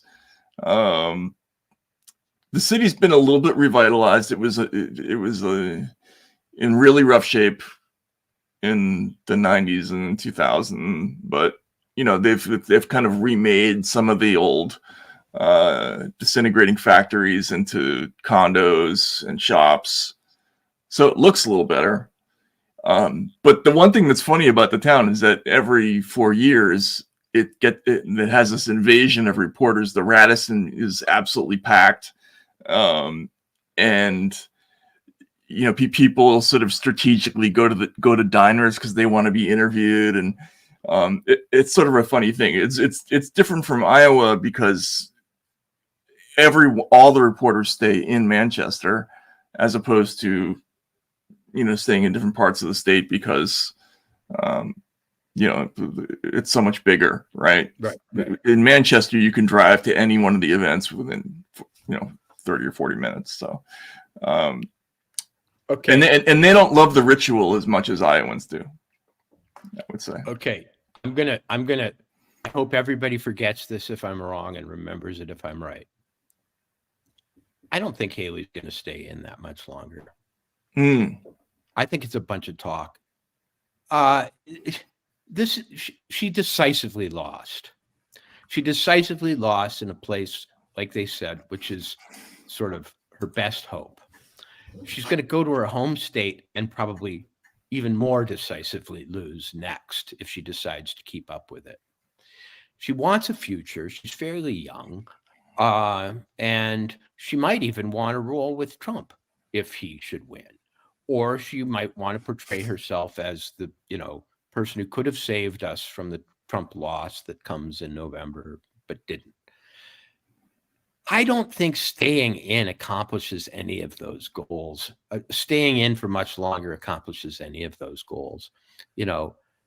I think she put a brave face on it tonight. Yeah. Well, that's an interesting prediction. Yeah. We'll see. I'm going to disagree. I think she's going to have so much money thrown at her. Well, it For depends. what, though? In the realistic expectation that she'll win, in the long shot expectation that Trump's legal problems will amount to something that causes him to drop out. I mean, he'd have to actually drop out or be legally prevented from running. Well, that's not impossible. It's not impossible, but man, I'd rather go to Las Vegas and, play Wheel of Fortune or something, slots. Yeah. Yeah. I mean, and you're right. I mean, look, like Cruz won his own state, right? Like against Trump, and she's going to get stomped in South Carolina. And New Hampshire's always been a funny state. Like it always produces unpredictable results. And even this one, when we turned on the show and it was 7 points or whatever it was, I thought, well, that's kind of interesting. But yeah, the further we get into this thing, Can you believe how slow these results are coming in? It's really 49%. Yeah, I know. It's slowed to a crawl. We've gone from 30 to now 50, and it's taken an hour. Well, we're just remember how agonizing the last time was with the Democratic side, where it was just as slow as this, and we were hanging by a thread because there was a huge bunch of candidates who were all within a few points of each other, and they never even gave us a result at the end of the night. It was like. Okay, so MSNBC's chyrons have changed in tone. Trump eyes nomination. Haley vows to stay in race. They're getting on board with those White House press releases that Jen Psaki threw up there. That now we're on to the general. Yeah, I guess so. Yeah, you're right. That giddy first hit of weed energy. that was there in that first couple of blocks. That's gone now, right? So, well, all right. So I guess just to wrap up, Trump's going to win this. The question is going to be whether it's, by more than double digits or, whether it's more modest than that. But I think you're right. I think ultimately this is going to be, it's going to be spun probably as a good night for her. Although maybe not. That's interesting. Should we predict what the headlines are going to be tomorrow? We did that last time. It was kind of interesting. Can we hear what he's saying, by the way? Sure, yeah, of course. Yeah. Is this Ari? Disappointing start in Iowa based on what he had hoped for. And so right now, again, we have to be careful with projection, but with half the vote in, he's up 16,000 votes. When you say it like that, it doesn't sound like all that big a gap. Now, all the projections are true, and the coalition doesn't necessarily materialize in every other state. But if you are the former president and you are the most famous and Fox News is back selling you and you're doing those town halls and you never had to square off in a debate or adversarial interview and you have all the endorsements and everybody's gearing up for you, and over at Davos, all the elite buddies said it's going to be your year and you're going to win because you're not an outsider if you ever were, but you certainly ain't anymore by even the narrow standards of Republican outsider. And what do you have at this hour? 16,000 more votes. So he may be very well on the path, and there are people who study this, but I don't call it a great night for him. It looks to me like a good night, and standing on a whole lot, facing off against one person, and she's only had two. They're really giving Trump a hard time for not debating when Biden won't even allow an election in the primary. Someone else came in second tonight. Dean Phillips, running against Joe Biden, is coming in second with 20% of the vote among the unofficial Democratic primary that they had there. The model that he had going into New Hampshire was Gene McCarthy in 1968, who won 42% of the vote against the sitting president, Lyndon Johnson, who also had a write-in campaign. Johnson didn't bother to have his name on the ballot, just like Biden. Both of them ran unofficial write-in campaigns. So Dean Phillips got completely crushed, didn't come close to the threshold. If Gene McCarthy had gotten 20% in 1968, that would have been the end. No one would have talked about it again. What? Bobby Kennedy probably would have rethought his plan to get into the race after seeing how strong LBJ was. So Joe Biden demonstrates. She doesn't even understand the point she's agreeing with. And then you have Trump showing a much greater weakness against a credible challenger. And it depends. Is OD old enough to actually know what he's fucking up here? In court and everywhere. So let's call him president just for this moment.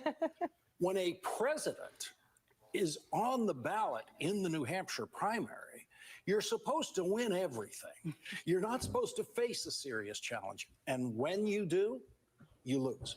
There is no president who faced a serious challenge in the New Hampshire primary who then won in the problem is he isn't president. So this is a very bad night for Donald Trump, looking at the pattern of presidents in New Hampshire primary situations who face very serious challenges. So is what we're saying here is Well, that he he's wins the very wishful thinking and likely sophistry to win award for the nomination, night, for sure. And the way that he's winning shows him to be a very Yeah. general election candidate. He's likely to win the nomination the way George H.W. Bush was still likely to win the nomination after Pat Buchanan went to New Hampshire and almost knocked him out. And then George H.W. Bush did win the nomination. Yeah, he won the nomination and then got one shot. term in the presidency was over. Yeah, to put it in a sentence, there's a difference between Except being that- feared within your party. That might be because Ross Perot was also running. Yeah, absolutely. Yeah, if New Hampshire is the avatar for what independent voters want and would choose, given the option, given the fact that anyone could play in that independent side, Nikki Haley beat Donald Trump among independents by something like 40 percentage points. That is not a good sign for a former president. Oh my God, these people are. This is all just Yes, he will beat baloney. her in South Carolina, but let's not forget that one of the things that Joe Biden did was to remake. This is like that South Park episode where everybody in San Francisco is huffing their own farts in between every sentence. As a write-in candidate, yes, Donald Trump will likely win South Carolina, Nikki Haley's home state. Joe Biden might win it by more. All right. Because that state is built For Joe He Biden, might win it by just like more? on the Republican side, it's built In for what? Donald Trump. So tonight, the winner, if you want to look at all of the metrics for a general election, the winner tonight is Joe Biden. Who Oh won my in New God. Hampshire decisively as a write-in, who is going to win decisively in South Carolina. And the story that Donald Trump thinks he's going to get out of South Carolina, Joe Biden will get one of equal value. All right. To him. Can I And in can the I end, turn them down Let's- first? Yeah, I just let's I- go for it, man. Let's go for it. All right. You first. Yeah. Let me. Like, what are these people smoking? The winner is Joe Biden. Joe Biden fixed the rules in every state so that he doesn't have to face Bobby Kennedy Jr., Dean Phillips. This primary doesn't even count. Those delegates aren't even going to be sent because they cheated. But he's the real winner tonight. He's the real winner. He's the candidate who's so afraid of any challenge that they are not only trying to sue to get Donald Trump off the ballot, but they're filing. Well, it's not him technically. It's American Bridge hiring Mark Elias, who's Hillary Clinton's old lawyer, filing technical challenges to the No Labels group, to any state that's even considering putting RFK on the ballot as an independent. They fixed the Florida elections so that there won't be a primary there. They've greased this thing so they don't have any competition at all in the primary. He's losing in the polls to Trump and Haley, by the way, and he's the winner. I mean, I don't know. How can they not give him just a little bit of flack for all the ballot manicuring that they've been doing? I mean, it's ridiculous. What president has ever stooped to fixing the ballot in their own parties so they don't have to deal even with Marianne Williamson and Dean Phillips? Dean Phillips underperformed compared to McCarthy in 1968 at the height of the Vietnam War. Right. Come on, Matt. Didn't you see that comparison? Wasn't that what leapt to mind for? Yeah, exactly. The anti-war candidacy of insurgent anti-war candidacy of Dean Phillips was very comparable. What? What? So they're stuck. Okay, what we've got here are people who are trapped because they had to find a way to spin this as a Biden win because Biden has now declared the general election to be upon us, right? At the same time, there's this developing can Biden beat Trump message. So after proclaiming him the big winner of tonight and the strongest person ever to come out of the Coliseum, they may later have to watch him be pulled and replaced. I don't know, but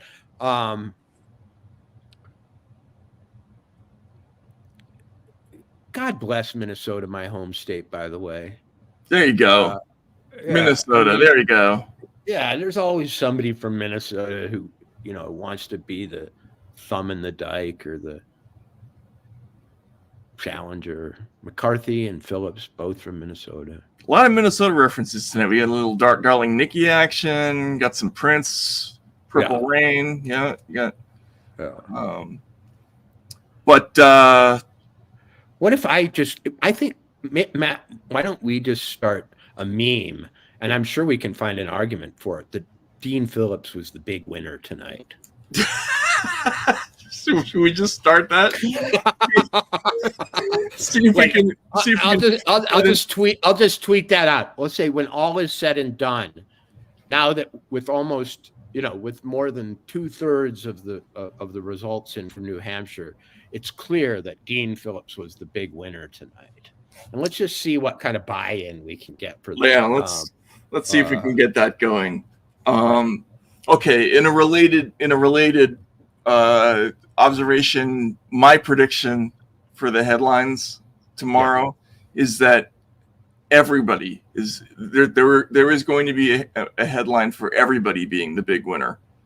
How about no winners? After No, New Hampshire. including that. No, there is no big winner. Trump is the big winner. Haley's the big winner. Biden's the big winner. Phillips is the big winner. That's only going to be us probably, but I think we're going to see every take because there's no hot take on this one. I think they're just going to grasp around for that. So that's prediction number one. Everyone is the big winner. Meanwhile, as we're talking, Phillips is giving this incredibly animated speech in front of, some fairly attractive people, a few at least. And I'm feeling the spirit because he's about 10 times as animated as the presumed winner. Should we listen to him? I mean, yeah, why not? Hang on a second. Health insurance and do not break the bank because of one illness. We cannot be a country that allows 2/3 of all bankruptcies because of medical debt. We cannot be a country that charges double healthcare prices of anywhere in the world. We cannot be a country that allows pharmaceutical companies to screw us. And when I am president, they will not and they cannot. When I'm president, there will not be a pharma company that charges us a penny more than they charge our Canadian friends, our Mexican friends, our French friends, our English friends, our Australian friends, and our Japanese friends.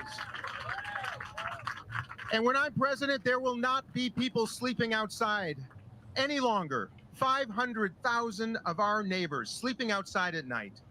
Shameful. Shameful. Veterans sleeping outside in Veterans Park right here in Manchester. Shameful. Not when I'm president. Right here in Manchester. That is one of the all-time campaign lines. Right here in still a River country City. that doesn't afford free education for all. And Right why are we here in still a country that Peoria. burdens our young people with tens of thousands of dollars in debt. Not when I'm president. In fact, when I'm president, we're going to fix Social Security so it works for everybody. And the women that I sat with in North Conway who have to eat cold cereal for the last 3 days of the month won't have to any longer. But most importantly, we're going to actually do what this great American promise is all about. It's the equality of opportunity. And when I'm president, we're going to start something called American Dream Accounts. When you're born, no matter your zip code, no matter who your parents are, no matter from where you are, Well, you are okay. going to get $1,000 in an account. We should tune out. Our audience is disappearing.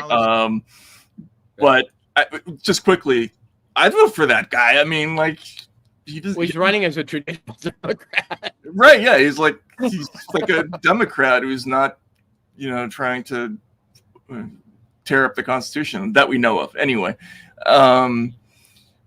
but any other predictions, Walter, in terms of headlines for tomorrow? Well, my real prediction is that Haley is not as long for this world as people are saying.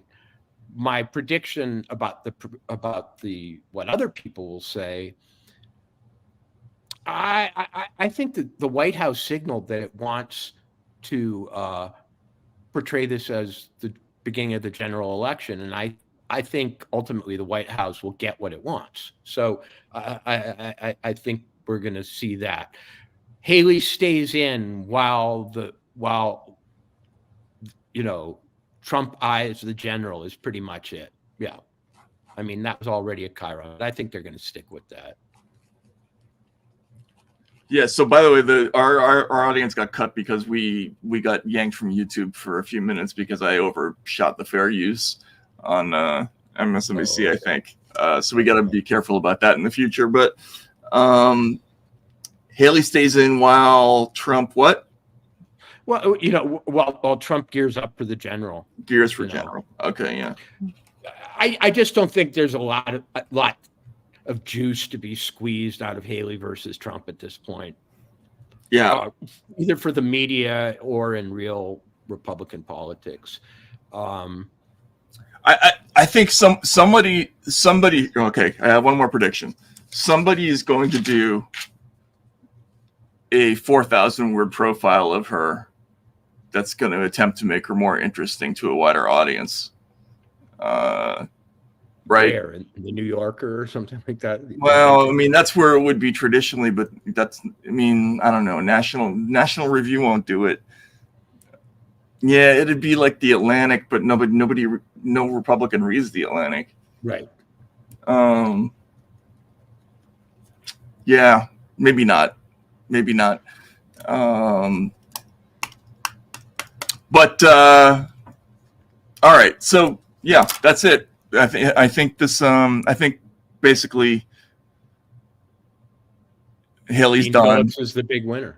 Dean Phillips and Dean Phillips is the big winner. Let's go with that. Dean Phillips is the big winner, and we'll see you all later this week. Thanks everybody for tuning in. This was fun, and we'll try to get the technical side of this stuff down so we don't get censored from YouTube the next time. But thanks everybody for tuning out. Thanks for everybody who gave comments. And Walter, I'll see you in a couple days. See you then, man. All right, take care, everybody.